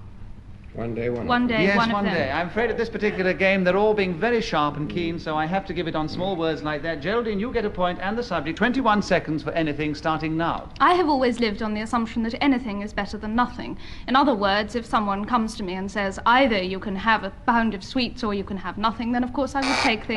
Derek Nimmo, you challenge. Repetition of nothing. Yes, the last there was, so nothing gets you a point, Derek, and the subject, anything. 11 seconds left, starting now. I was walking over the mountain of Helvellyn, and I saw an ice cream cornet balanced on a rock. I picked it up and licked it with my tongue. It was very sweet. Clement, why have you challenged? Oh, I don't know. I mean, don't know. He said I 4 times, which seemed... I mean, if you're going to seemed a very if you're going to good give it on one, you might as well give it on I. No, not in this particular Really? case. Oh, let's give no. him another point. No, there's some of the audience might Yes, think they so. like- yes, let's no, give- you were being very clever. You No, I know there's wasn't only being clever about at 2 all. seconds to go because you saw Ian Messiter put his whistle in his mouth and you thought you'd try and get in somehow or other. And I'm afraid I'm not going to allow it on I, so Derek Nimmo gets that point, which won't make any difference to the final result, and he has 2 seconds left, starting now. And he's a lovely whistler, Ian Messiter.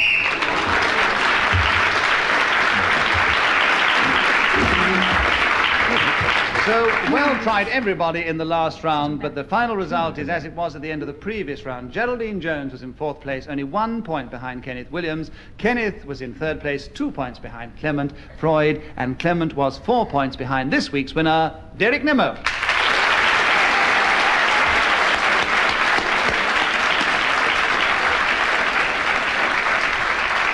I think it was touch and go right up to the end. That, I'm afraid, is all we have time for. It's the end of this particular edition of Just a Minute, and from all of us here, goodbye.